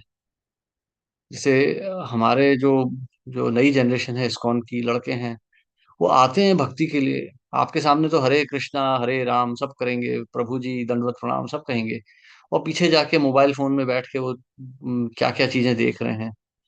ऐसी ऐसी भयानक चीजें देख रहे हैं जो कि मतलब कोई, हमने तो कभी सोचा भी नहीं था, जब हम भक्त नहीं थे तभी भी नहीं सोचा था ऐसी चीजें देखने की। आजकल छोटे छोटे बच्चे भी बैठ के स्त्रियों की बात कर रहे हैं। देखिए, जैसे होता है ना, let's be very clear here. आज पूरी चेतना ना मिथुनी भाव में डूबी पड़ी है। पूरा संसार कामुक हो चुका है। लड़के लड़की सब बस सेक्स के विचारों में खो गए हैं। और सबसे दुख की बात यह है ना कि ये एक ऐसा विचार है जो हमें भगवान से सबसे ज्यादा दूर कर देता है। सबसे ज्यादा। आप विश्व युद्ध की कथाएं कथाएं पढ़िए, युद्धों के बारे में पढ़िए, आप पैसे का लालच कर लीजिए, आप सब कुछ कर लीजिए, परंतु जहां ये सेक्स का विचार आया ना, वहां समझ लीजिए भगवान पूरी तरह से गायब हो जाएंगे आपकी चेतना से। आप भगवान का विचार नहीं कर पाएंगे। परंतु आजकल यही चेतना प्रधान हो गई है। मतलब मुझे याद है एक जगह पे, बहुत वर्ष पहले एक जगह पे गलती से मैंने एक लेक्चर दे दिया था करदम मुनि के चरित्र के ऊपर। तो वहां पर शिला प्रभुपाद एक छोटा सा वाक्य लिखते हैं कि हर पुरुष को 50 की आयु के बाद वानप्रस्थ होने का विचार तो करना चाहिए कम से कम। तो इसी बात पे विचार कर दिया, तो माताएं तो डंडा लेके दौड़ गई मेरे पीछे। तो हम देख सकते हैं कि ये चेतना, ये ग्रह मेधी चेतना कितनी हमारे भी समाज में फैल रही है। हमें बहुत सावधान होने की आवश्यकता है। और विशेष करके जब, अब देखिए ना, एक चीज याद रखिए, जैसे मैग्नेट होता है ना, नॉर्थ साउथ आता है तो चिपक जाता है फटक से। आप रोकने का प्रयास कीजिए, वो चिपक जाएगा। वैसे ही जहां पुरुष स्त्री का संग होगा ना, वहां पे आकर्षण अचानक हो जाता है, कोई रोक नहीं सकता है। पुंसाम स्त्रिया मिथुनी भावम एतम तयोर मिथो हृदय ग्रंथिमाहु। कहीं पे नहीं लिखा है कि पुंसाम धनम भावमेतम, या पुरुषाम मशीन भावमेतम, नहीं, पुंसाम स्त्रिया मिथुनी भावमेतम। ये पुरुष स्त्री का आकर्षण तो पूरे संसार का आधार है। भगवान शिव, भगवान ब्रह्म इससे नहीं बचे हैं, तो हमारी क्या औकात है? और जब ये वासना हमारी आंखों पर छा जाती है ना, तो हमें अच्छा भला बुरा सब दिखना बंद हो जाता है। बड़े बड़े भक्तों ने ऐसे निकृष्ट कार्य किए हैं कि कुछ भी कहना मुश्किल है। सन्यासियों का पतन पतन हो चुका है। तो जब ये कामुक भावना आ जाती है ना पुरुष स्त्री की, तब धर्म अधर्म हम सब भूल जाते हैं।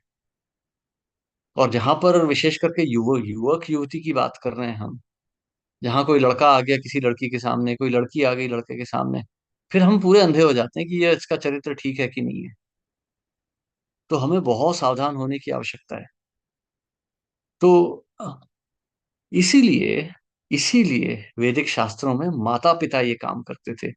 अब पिता की तो आयु 55-60 साल हो चुकी है, वो संसार देख चुका है, भोग चुका है सब कुछ, तो वो जानता है कि किसका चरित्र कैसा है।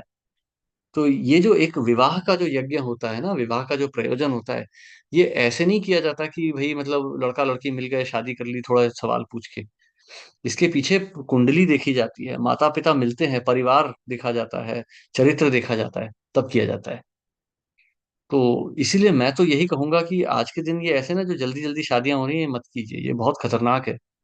क्योंकि ये जो पुरुष स्त्री का संबंध है ना विवाह वाला, ये कोई मामूली नहीं है, ये कर्म बंधन है। यदि शुद्ध भक्त नहीं बने तो ये कर्म बंधन हमारा पतन करा देगा।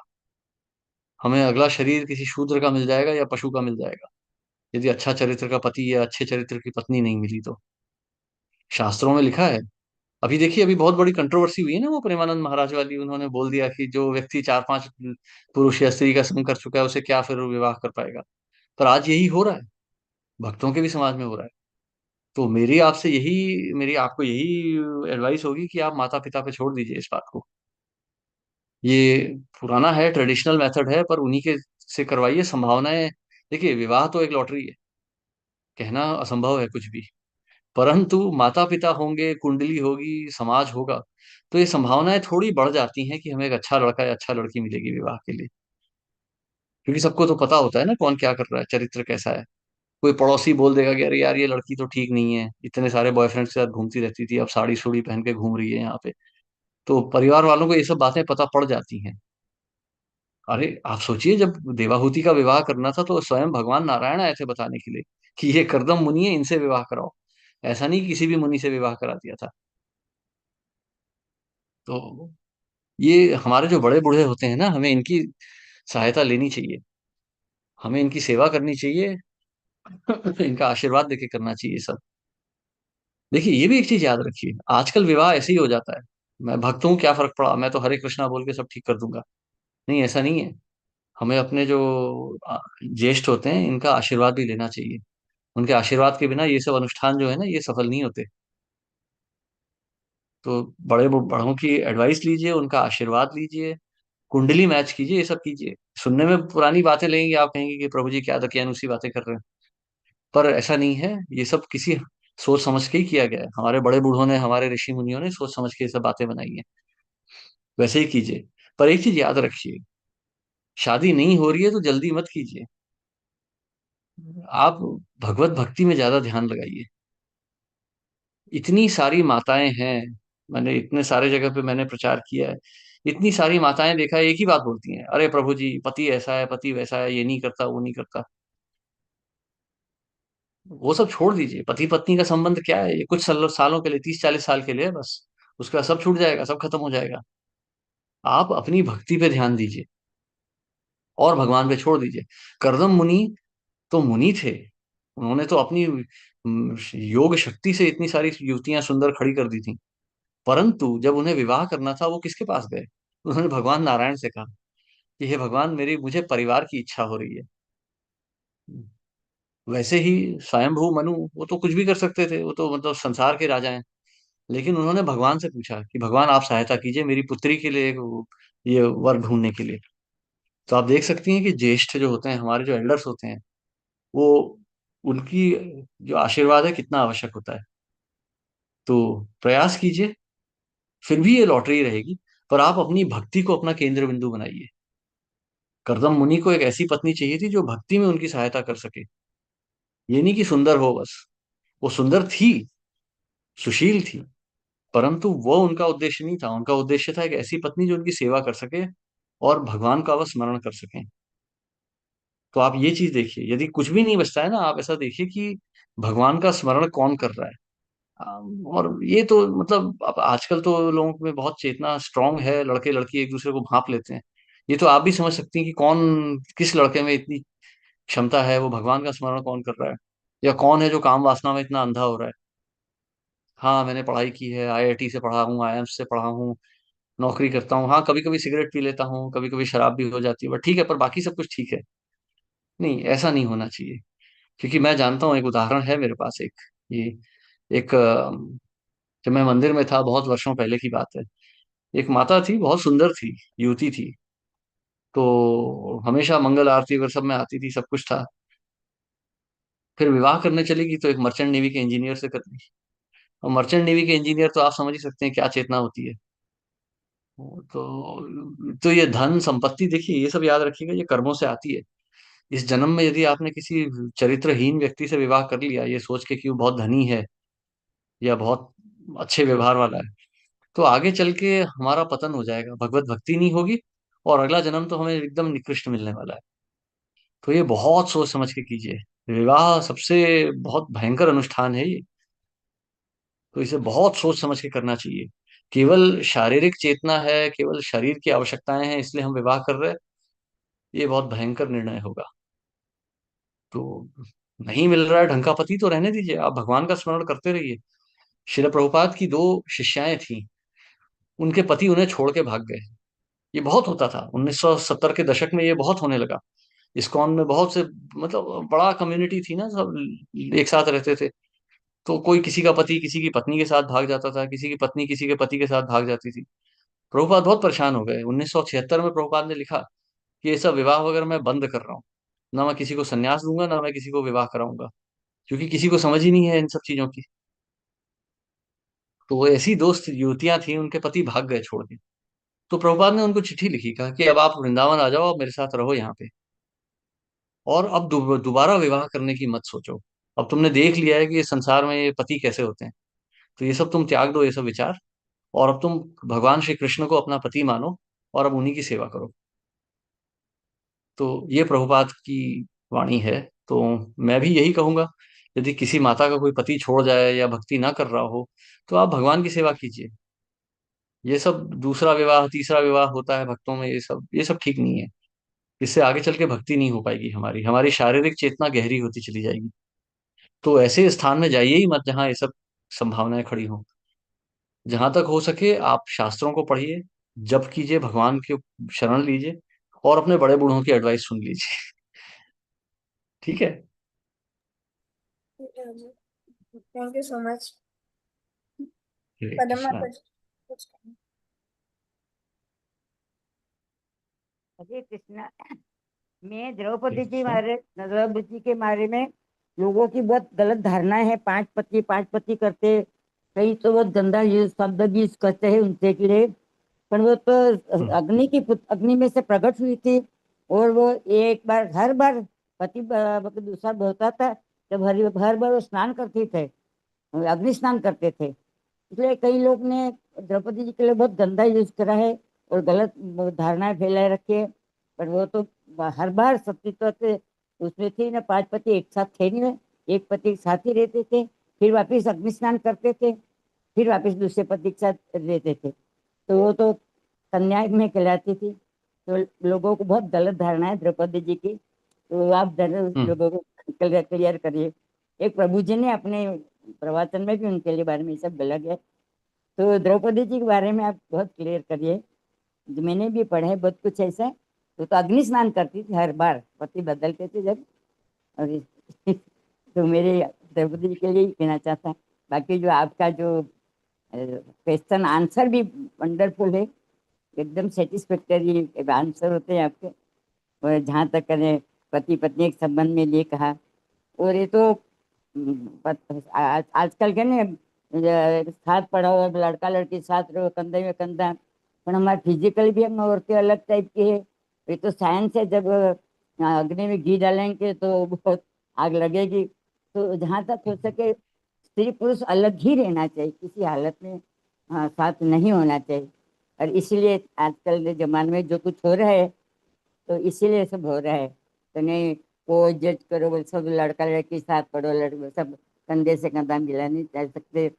होता है हमें फिजिकली भी, हम भगवान ने भी औरतों को इससे बनाई, इसलिए औरतों की सुरक्षा इसलिए भी है। तो गुंडे लोगों को क्या क्या शब्द बोलना नहीं चाहिए, वो चांस मिल जाता है।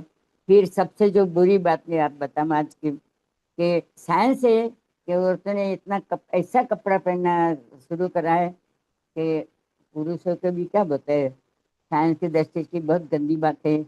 गलत अट्रैक्शन हो जाता है।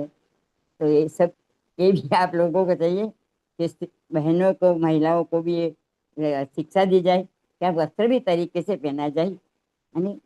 वो तो बहुत ही हालत खराब हो रही है, तो समाज कहाँ जाए। और आप लोगों ने मास स्केल पर प्रवचन दीजिए। अभी यहाँ तो 50 लोग सुन रहे हैं। मैं हमेशा यही मैंने अर्ज करी है कि मास स्केल पर इंसान बैठा हुए, इकट्ठे हुए थे, वहाँ ये सब कहा जाए तो थोड़ा सा असर पड़ सकता है। मैंने कभी एक जैन साधु ने, एक एक मिनट ले लूंगी मैं, जैन साधु ने बाजार में एक प्रवचन करा था। तो एक परिवार जा रहा था, बहुत धनवान परिवार थे। बोले उनको ब्रेकफास्ट में भी मीट खाते थे, लंच में भी मीट खाते थे। तो सड़क चलते उन्होंने सुन लिया कि नहीं खाना चाहिए, तो वो सुधर गए, उन्होंने मीट छोड़ दिया था। तो मेरा एक ये भी अर्ज भी है कि आप बहुत लोगों के बीच में ऐसी बातें बताएं ताकि हम सबका भला है, पब्लिक का भी भला हो। आप लोग ही कर सकते हैं। अभी भी संसार जिस तरह बिगड़ा है, युवा युवतियाँ बिगड़ गई है। और गवर्नमेंट को भी चाहिए कि गंदे गंदे पिक्चरें नहीं बनाए जाए, न यूट्यूब पर बहुत बैन लगना चाहिए। तो एक्चुअली में रसातल को जा रहे हैं, वो उतर होती है, नरक में जगह, वो नरक खाली नहीं रहेंगे, भर जाएंगे। गोलोक में तो ये बहुत कम बहुत है। सही बात कही आपने। ये आपने बहुत सही बात कही है। देखिए, मतलब भगवत चेतना तो बात की बात है, पहले हम एक मनुष्य चेतना में तो आए।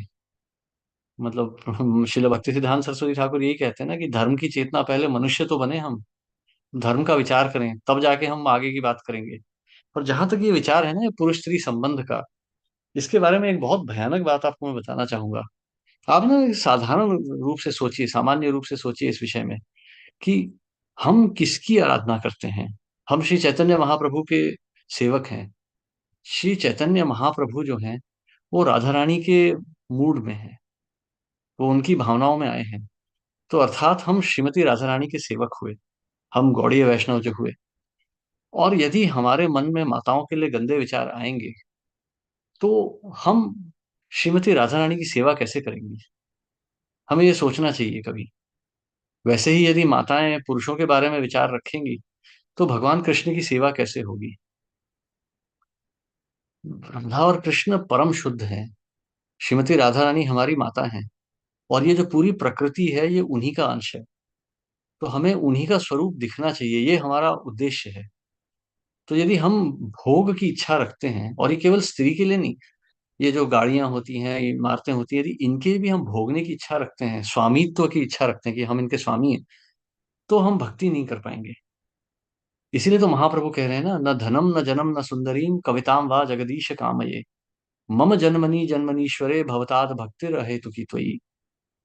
ये चेतना इस रूप में प्रकट हो रही है कि ये सुंदर युवती के अंग देखना चाहता हूं, मैं इसका शरीर देखना चाहता हूँ। ये तो एकदम जैसे कहेंगे ग्रॉस रूप में प्रकट हो रही है। परंतु सूक्ष्म रूप में एक स्वामित्व है। ये हम प्रकृति पे अपना पुरुषत्व झाड़ना चाहते हैं, हम भगवान बनना चाह रहे हैं। जब तक ये चेतना नहीं छूटेगी, भगवान प्राप्त नहीं होंगे। जब हम इस चेतना को छोड़ देंगे, तो हम भगवत भक्ति में उन्नति प्राप्त करेंगे। तो ये आपके प्रश्न बहुत अच्छे हैं, इनसे हमें बहुत गहराई में विचार करने की वो मिलती है, वो अवसर मिलता है बहुत गहराई से विचार करने का। तो आप बहुत गहराई से सोचिए, एक ही प्रश्न के ऊपर बार बार सोचिए। नहीं तो भगवान को क्या फर्क पड़ता है ना, भगवान ने ये तो नहीं कहा कि तो कचौड़ियां मत खाओ या समोसे मत खाओ। भगवान मांस मत खाओ क्यों कह रहे हैं, व्यभिचार मत करो क्यों कह रहे हैं? क्योंकि इनके पीछे कुछ कारण है, कुछ मूल है। माता पिता कभी बच्चे से ये नहीं कहते ना कि दूध बहुत मत पियो, पर हमेशा कहेंगे कि शक्कर ज्यादा मत खाओ। कुछ कारण होता है। वैसे ही क्या कारण है, वो कारण को समझिए। ये चीज वर्जित क्यों है, वो क्यों के पीछे जाएंगे ना, आपको सारे उत्तर मिल जाएंगे, आपको शुद्ध भक्ति मिल जाएगी। हरे कृष्णा। हाँ। Thank you. और प्रभु जी। हाँ। तीनों प्रश्न प्रभु जी को ले सकते हैं अभी। हाँ हाँ, पूछिए ना। राठौर प्रभु जी। हरे कृष्ण प्रभु जी, दंडवत प्रणाम। हरे कृष्णा। प्रभु जी, दंडवत प्रणाम। आपका प्रवचन सुन करके बहुत ही बढ़िया अच्छा लगता है। तो ऐसा लगता है जैसे आप कानों में मिश्री घोल रहे हैं। हमेशा आपकी वाणी सुन करके बड़ा अच्छा लगता रहता है। बहुत ही अच्छी सी वाणी है आपकी, बहुत करुणामय वाणी, भाव विभोर कर देती है हमेशा आपकी वाणी। और आज आपने प्रवचन में जो फरमाया कि किस तरह से ग्रंथों को पढ़ना चाहिए, प्रभुपाद क्या कहना चाहते हैं ग्रंथों को ये सुनना, मतलब आपने एक तरह का दृष्टिकोण प्रदान किया कि गुरु किस तरह के, मतलब पढ़ते हुए हमको गुण पढ़ना है, गुण की दृष्टि से पढ़ना है, भाव की दृष्टि से पढ़ना है, प्रभुपाद की दृष्टि से पढ़ना है, एक आम आदमी की दृष्टि से पढ़ना है किसी भी श्लोक और किसी भी शास्त्र को। तो पढ़ने का जो दृष्टिकोण प्रदान किया वो काफी अच्छा लगा मेरे को आज। बहुत ही बढ़िया दृष्टिकोण प्रदान किया है, उसके लिए धन्यवाद आपका। हरे कृष्ण। बहुत बहुत धन्यवाद प्रभु। हरे कृष्ण। शिल प्रभुपाद की कृपा है। आपने बहुत कृष्ण भक्त। दृष्टिकोण। कुछ जो शिल प्रभुपाद ने कहा है मैंने सिर्फ बता दिया, मैंने अपना कुछ नहीं कहा है यहाँ पे। बड़ा अच्छा लगा था। हरे बोलते हैं कृष्णा आपके प्रभु। महान। हरे हरे कृष्ण। हरे कृष्णा कृष्ण। प्रभु प्रणाम। बहुत हरे विस्तृत कृष्ण। में आप जैसा हर एक संडे बताते हैं, हर बात को पूरा एकदम क्लियर करके, तो आज भी आज के सेशन में भी बहुत बातें आपने बताया। प्रभु जी, मेरा प्रश्न ये है कि आपने बोला कि स्वीडन में सभी कोई नास्तिक है, तो प्रभु जी वहाँ ये भी तो है कि वो बहुत वर्ल्ड का सबसे सेफ माना जाता है कंट्री, और वहाँ भ्रूण हत्या वगैरह नहीं होती है। तो प्रभु जी ये भी तो एक आस्तिकता ही हुई ना, कि भ्रूण हत्या हमारे भारत में तो बहुत होती है, तो ये तो नास्तिकता का लक्षण है। और अगर वहाँ नहीं होता है तो ये आस्तिकता का लक्षण है प्रभु जी।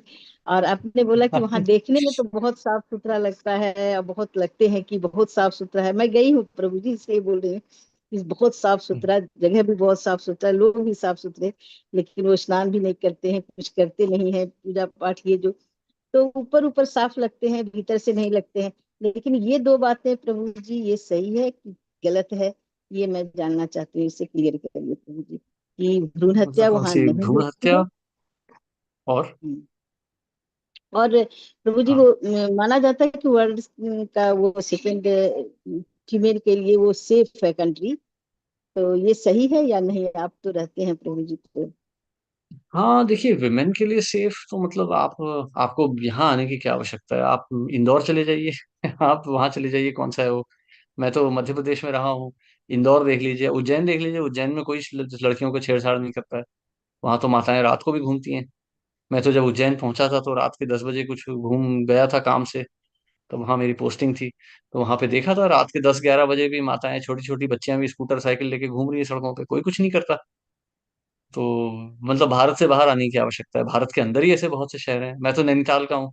नैनीताल में तो आप जाइए, वहां तो कोई गुंडागर्दी नहीं होती, कुछ नहीं होता। उत्तराखंड तो पूरा ऐसे ही है, उत्तराखंड में तो कोई ऐसे नहीं होते। हमारे गांव तो पंडित शास्त्रियों का गांव है, वहां तो कोई नहीं होता, स्त्रियों को कोई हानि नहीं करता। तो ये सब है, ऐसा है। चलिए, ये तो एक बात हुई, तो उसके लिए भारत के बाहर आने की जरूरत नहीं। अब जहां तक प्रश्न उठा भ्रूण हत्या का, देखिए भ्रूण हत्या तो मतलब बहुत ही निकृष्ट कार्य हो गया। पर ऐसा नहीं है कि यहाँ नहीं होती, यहाँ भी होती है। अब छोटे से 50 लाख लोगों का देश है, तो ये सब चीजें तो छोटी छोटी होंगी। तो जैसे भारत में होता है कि हाँ, अगर वो स्त्री भ्रूण है तो उसको मार देंगे, और पुरुष है तो उसको रहने देंगे, इस प्रकार की मूर्खता नहीं होती यहाँ पर, क्योंकि यहाँ पर तो अब स्त्री प्रधान हो चुका है सब कुछ। मतलब यहाँ तो आदमी ही स्त्री बनने लग गए हैं धीरे धीरे। तो क्या मतलब, ऑपरेशन ऑपरेशन करा के स्त्री बन जाते हैं, तो ऐसे पागलपन यहाँ चल रहा है। मैं खुद देखता हूँ क्या क्या पागलपन चलता है। वो गे प्राइड यहाँ पे होता है इतना बड़ा, वो मतलब उसे देख के ही शर्म आ जाती है कि कहाँ रह रहा हूँ मैं। वो हमारी रथ यात्रा जब होती है वो उसी के समय आसपास हो जाता है हमेशा। पिछले 3 सालों से ऐसे ही हो रहा है। तो जब जगन्नाथ रथ यात्रा हम करते हैं यहाँ पे, तो ये सब पागलपन होता है। और जहां तक भ्रूण हत्या का सवाल है, वो भारत में इसलिए होता है क्योंकि भारत में कॉन्ट्रासेप्टिव ज्यादा यूज नहीं होते, पर यहाँ भर के होते हैं। वो भी एक जो कहेंगे ना, कि राक्षसी संस्कृति का ही एक प्रतीक है। एक चीज याद रखिए, पुरुष स्त्री का जो शारीरिक संबंध है वो केवल संतान की उत्पत्ति के लिए होना चाहिए। और यदि नहीं हो रहा है तो वो सब अविधि पूर्वक है। पति पत्नी के बीच का भी शारीरिक संबंध यदि संतान की उत्पत्ति के लिए नहीं है तो वह भी अवैध ही है। ये सुनने में बहुत कठोर लगता है, परंतु यह शास्त्रों की वाणी है, ये शिल प्रभुपाद की वाणी है। इसीलिए जहां तक हो सके पुरुषों को ब्रह्मचारी रहना चाहिए। विवाह ना करें तो अच्छा है, विवाह कर लिया है तो वानप्रस्थ हो जाएं, वो भी अच्छा है। क्योंकि पुरुषों के लिए नियम बहुत कठोर है। माताओं के लिए विवाह अनिवार्य है, परंतु पुरुषों के लिए नहीं है। पुरुषों के लिए संन्यास अनिवार्य होता है, ये धर्म विधि है। कठिन है, ये सब बातें ना बहुत कठोर हैं, हृदय को चुभती हैं, परंतु ये सत्य है। बर्फ ठंडी होती है, आग गर्म होती है, हम ना माने इससे कोई फर्क नहीं पड़ता, हाथ डालेंगे तो हाथ जलेगा। तो इसलिए ये धर्म के अनुष्ठान है, ये धर्म के नियम है। यदि इनका पालन नहीं होगा तो हमें बहुत इनका हमें दुष्प्रभाव हमें सहना पड़ेगा। तो इसलिए ये पश्चिमी देश जो है हमें देखने में ठीक ठाक लग रहे हैं, पर क्योंकि ये असुरी हैं ये सारे। आप भागवतम में तो पढ़ा ही है आपने, वो तलातल पाताल रसातल क्या है, वो सुतल, वो सब बहुत सुंदर है। सुतल वितल पाताल में जो भोग ऐश्वर्य है वो स्वर्ग लोक से भी ज्यादा है, ये भागवतम में लिखा है। परंतु चेतना तो असुरी है ना, यही चेतना यहाँ भी है, असुरी चेतना है। जब यहाँ पे भोजन खाते हैं लोग, उस भोजन की आप गंध नहीं ले पाएंगे, कच्चा मांस खा जाएंगे ऐसे ही। कच्चे मांस में थोड़ा सा वो कोई खून को पका के खा लेते हैं, बोलने में भी घिन आती है। परंतु अब आपने पूछ लिया इसलिए बता ही देता हूँ आपको। स्नान नहीं करते सर्दियों के मौसम में, तो हफ्ते भर स्नान नहीं करेंगे, ऐसे ही परफ्यूम लगा के घूम लेंगे। भोजन करेंगे तो हाथ मुंह धोएंगे नहीं, ऐसी कागज से पोंछ लेते हैं। बहुत बहुत घिन आती है, मतलब बस में भी बैठने में घिन आती है। तो भारत में तो गरीब से गरीब आदमी मजदूर है, सवेरे उठेगा कहीं नहीं तो नाली में ही जाके स्नान कर लेगा, कुछ नहीं मिलेगा तो। मतलब कम से कम लव मात्र तो कोई साफ सफाई रखता है, यहाँ वो सब कुछ नहीं होता। तो ये सब चीजों से दूर ही रहे तो अच्छा है, ये पश्चिमी देशों से व्यक्ति दूरी रहे। अब जिसकी मजबूरी है रह रहा है उसकी बात अलग है, परंतु ना ही आए तो अच्छा है। भक्तों से तो मेरा यही निवेदन रहेगा।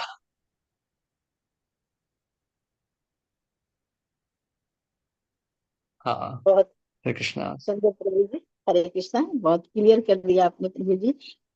हम तो सुनी सुनाई बातें कहे, मतलब पत्रकारों की बातें कही जो डेटा में आता है, लेकिन आपने वहां रह के देखा यहाँ ऐसे होता है, तो आपने बहुत क्लियर किया प्रभु जी। धन्यवाद प्रभु जी। हरे कृष्णा। हरे कृष्णा। जय बराबर। हरे कृष्ण हाँ प्रभु समिता जी। माता जी। हरे कृष्ण हाँ प्रभु हरे जी, कृष्णा। पंचांग प्रणाम।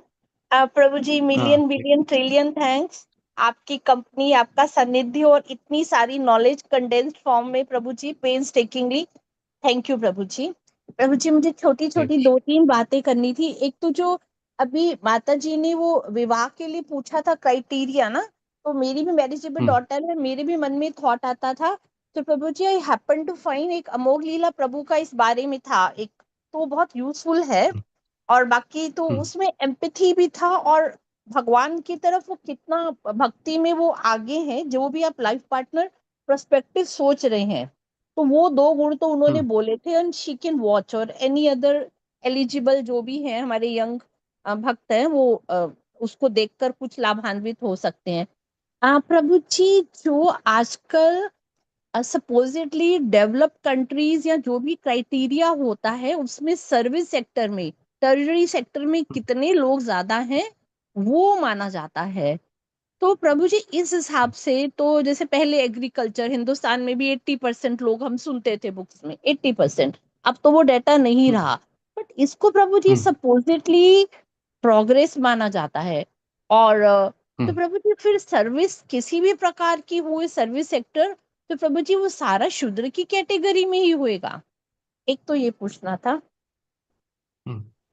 जैसे टेक्निकल भी जो होती हैं, like people are very happy, है ना, टेक से भी हैं शूद्र हम, हैं, वो सारी सब शूद्र हैं, सारे सारी शूद्र हैं ना। देखिए भगवत ज्ञान कहाँ है वहां पे, मनुष्य चेतना का ज्ञान नहीं है ना, तो ये सब शूद्र ही हो गया काम। मशीनों का काम शूद्रों का ही काम होता है। टेक्निकल काम क्या हुआ, सुनने में बहुत ग्लैमरस लगेगा, Indian institute of technology, computer science, artificial intelligence, पर वो है क्या, सब मशीनों का ही काम है, शूद्रों का काम है। ब्राह्मणों का काम होता है चेतना का उद्धार। हाँ, यदि ब्राह्मण कोई हम कह सकें कि मॉडर्न सोसाइटी में ब्राह्मणिकल वर्क है, तो वो हो गया थोड़ा बहुत university teaching, school teaching, university teaching. और ये जो आपकी सर्विसेज है, ये सोशल सर्विसेज हो गई, जहाँ समाज कल्याण किया जाता है। ये थोड़ा बहुत ब्राह्मणिकल हो गया, बट बाकी सब शूद्र है। मशीन इंजीनियरिंग जिसको आज बहुत महान माना जाता है ना, एयरबस इंडस्ट्री हो गया, ए ओपन एआई हो गया, ये सब शूद्रों का काम है, ये ब्राह्मणों का काम नहीं है। बुद्धि लगती है इसमें, पर ऐसा नहीं है कि जो शूद्र होते हैं मूर्ख होते हैं। रथ बनाने की कला होती है। यदि आपको देखना है ना, कभी जगन्नाथपुरी जाके देखिए रथ कैसे बनता है। वो जब चलता है ना रथ, मतलब वो रथ में लोहे वोहे का प्रयोग नहीं किया जाता, धागों से बांधा जाता है। मैंने अपनी आंखों से देखा है ना रथ बनते हुए। वो 14 पहिए का जगन्नाथ जी का जो रथ बनता है, वो मतलब it's a Marvel of engineering. वो टाटा के ट्रक भी ऐसे नहीं दिखते, उतने बढ़िया नहीं बनते जितना वो रथ बनता है। वो कैसे बनाते हैं, मंत्रों को उच्चारण करते हुए बनाते जाते हैं वो उंगलियों से मेजर करते हैं, वो करते हैं, लेकिन जब बनता है ना वो रथ, बहुत ही बढ़िया बन के आता है वो शूद्र ही बनाते हैं। तो शूद्रों की भी कलाएं होती हैं, शूद्रों के भी अपने शास्त्र होते हैं, परंतु आध्यात्म का ज्ञान नहीं होता, आत्मा का ज्ञान नहीं होता, इसलिए वो शूद्र हैं। जी प्रभु जी, तो आपका मतलब जो है कॉन्शियसनेस, चेतना, उस पे कितना काम एनहेंस करने के लिए किया जा रहा है, वो मोर मोर इम्पोर्टेंट है। कॉग्निटिव इतना हाँ, मैटर नहीं करता है, वो दुनिया को नहीं जो भी करता है। लगता है। अच्छा। रिनंसिएशन कितना डेवलप हो रहा है, वो नॉलेज हम्म। से डिटैचमेंट और रिनंसिएशन कितना आ रहा है, वो डिटरमिन करेगा कि वो कितनी ब्राह्मणिकल नॉलेज है। प्रभु जी एक छोटा सा प्रश्न और छोटी सी, प्रभु जी कहते हैं अन्न में पाप होता है, हम्म। ऐसा प्रभु जी इसके बारे में बताएंगे? मतलब पाप जिस दिन जो प्रोहिबिटेड है नहीं खाना, बट वैसे नॉर्मली कहते हैं अन्न में पाप होता है, प्रभु जी ये क्लियर करेंगे? क्योंकि अन्न में चेतना है ना, जीवो जीवस्य जीवनम। आपको जीवन का भक्षण करेंगी तभी आप जीवित रहेंगी। जीवन का भक्षण से जीवन मिलता है, अन्न में जीवन है।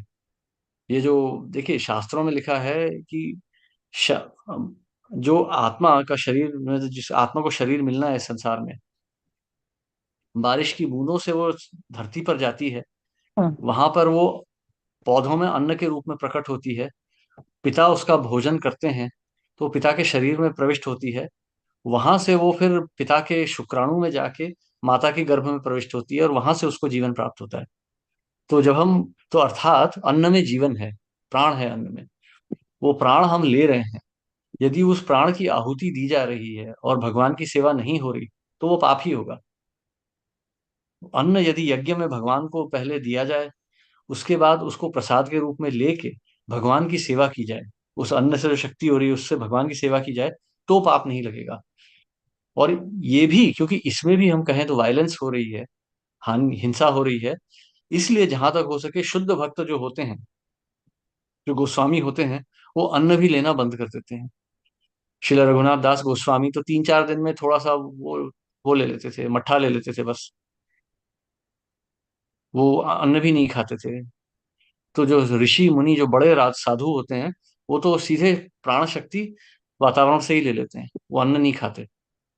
लेकिन हम जैसे जो प्राणी हैं, अब हमें तो अन्न खाना पड़ता है, इसलिए अन्न खा के हमें भगवान की सेवा करनी चाहिए, ताकि पाप से मुक्त हो सकें।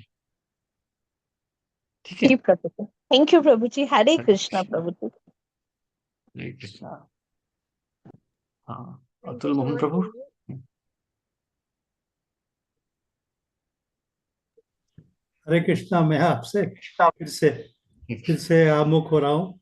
आपने मर्चेंट नेवी इंजीनियर की बात की, तो I am one of those merchant navy engineer and आप तो देखे ही होंगे। so I have been a pure vegetarian. I don't drink और मेरा विवाहित जीवन 50 के ऊपर हो गया है। अभी तो मैंने गिनना भी बंद कर दिया। तो मैंने कहा कि मर्चेंट नेवी इंजीनियर भी ऐसे होते हैं। धन्यवाद। क्योंकि मेरे बहुत दोस्त थे, हमारा परिवार पूरा मर्चेंट नेवी से ही रहा है, oh, army navy merchant navy. Okay.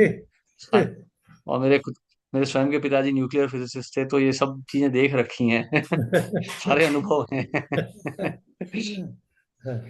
तो आप जानते ही होंगे किस प्रकार के लोग होते हैं। एक आध कोई बिरला होगा जो शुद्ध रह पाएगा, परंतु बाकी तो आपको पता ही है, जो 3 महीने जहाज चलता है। जी जी, धन्यवाद। हरी हरी, कौन से जहाज में थे आप वैसे, किस प्रकार के जहाज में थे आप? मैं तो कार्गो शिप में ही था। कार्गो, कार्गो अच्छा। शिप एंड बाद में ऑयल टैंक। अच्छा, टैंकर्स। आपने नैनीताल डिस्ट्रिक्ट की बात किया। मेरे बड़े भाई वहाँ पर डीएम रह चुके थे, काफी समय हो गया। अब तो वो नहीं रहे। तब तो हम्म। नैनीताल यूपी में ही था। हाँ, अब तो आप सुरे- जानते ही होंगे, उत्तराखंड तो पहले से ही बहुत अच्छा था, हाँ, सुरेंद्र जब वो मोहन। यूपी हुआ करता था। हाँ, यूपी के समय हाँ में वो थे एमडीएम, सुरेंद्र मोहन। हाँ हाँ, तो क्राइम तो तभी भी वहाँ बहुत कम ही था जब वो यूपी में भी था। जी जी। वो तो प्लेन्स में ज्यादा क्राइम हुआ करता था, तो आज भी नहीं, ठीक है, मतलब ऐसा नहीं है कि वेस्ट ही बहुत सेफ है। वेस्ट में भी, नैनीताल। यहाँ भी बहुत गुंडागर्दी है, हाँ, नैनीताल तो मारकाट बहुत, क्राइम यहाँ भी होता है, बताया नहीं जाता। नैनीताल बहुत सुंदर जगह।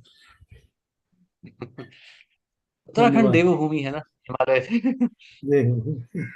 धन्यवाद। धन्यवाद। तो ठीक है, आज यहीं समाप्त करते हैं। आप सभी का बहुत बहुत धन्यवाद। अगले रविवार फिर मिलेंगे हम श्रीमद् भागवतम के साथ। तो हरे बट कृष्णा, सभी शिल को प्रभुपाद की जय।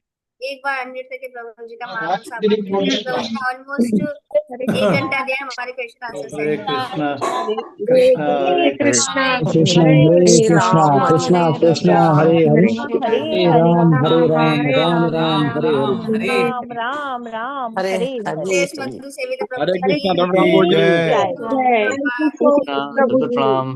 और प्रभु आपका संग प्रभु दीजिए। जी हरे प्रभु जी आएंगे तो यहीं पे जो उदयपुर में आएंगे प्रभु जी फरवरी में, तो फरवरी में भी जो है ना प्रभु जी को इनवाइट करिएगा घर में, तो अच्छे संग लीजिएगा, पूरा दिन का सब सुनाएंगे जी प्रभु जी। जी प्रभु जी, बिल्कुल। प्रभु वी जी आर फरवरी में वेटिंग आ रहे हैं उदयपुर। प्रभु जी, we are waiting. Yes yes माता जी, यस उसको प्लीज। बहुत प्रभु मेरे बढ़िया, लिए कुछ जी अच्छे वेलकम। तो हमें राजस्थानी भी व्यंजन दिल्ली बना से दीजिएगा। आना पड़ेगा प्रभु जी। हम उदयपुर मिलने की सोचते हैं, पर अब तो हमें दिल्ली से आना ही पड़ेगा।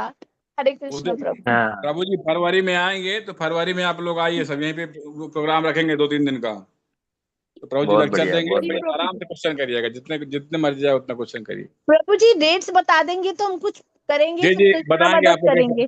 फरवरी जैसे में प्रभु जी जी को आना है ना, बताएंगे, डेट्स बताएंगे आपको माता जी। जी, थैंक यू प्रभु। माता जी हरे हरे कृष्ण। कृष्ण। ठीक है। हरे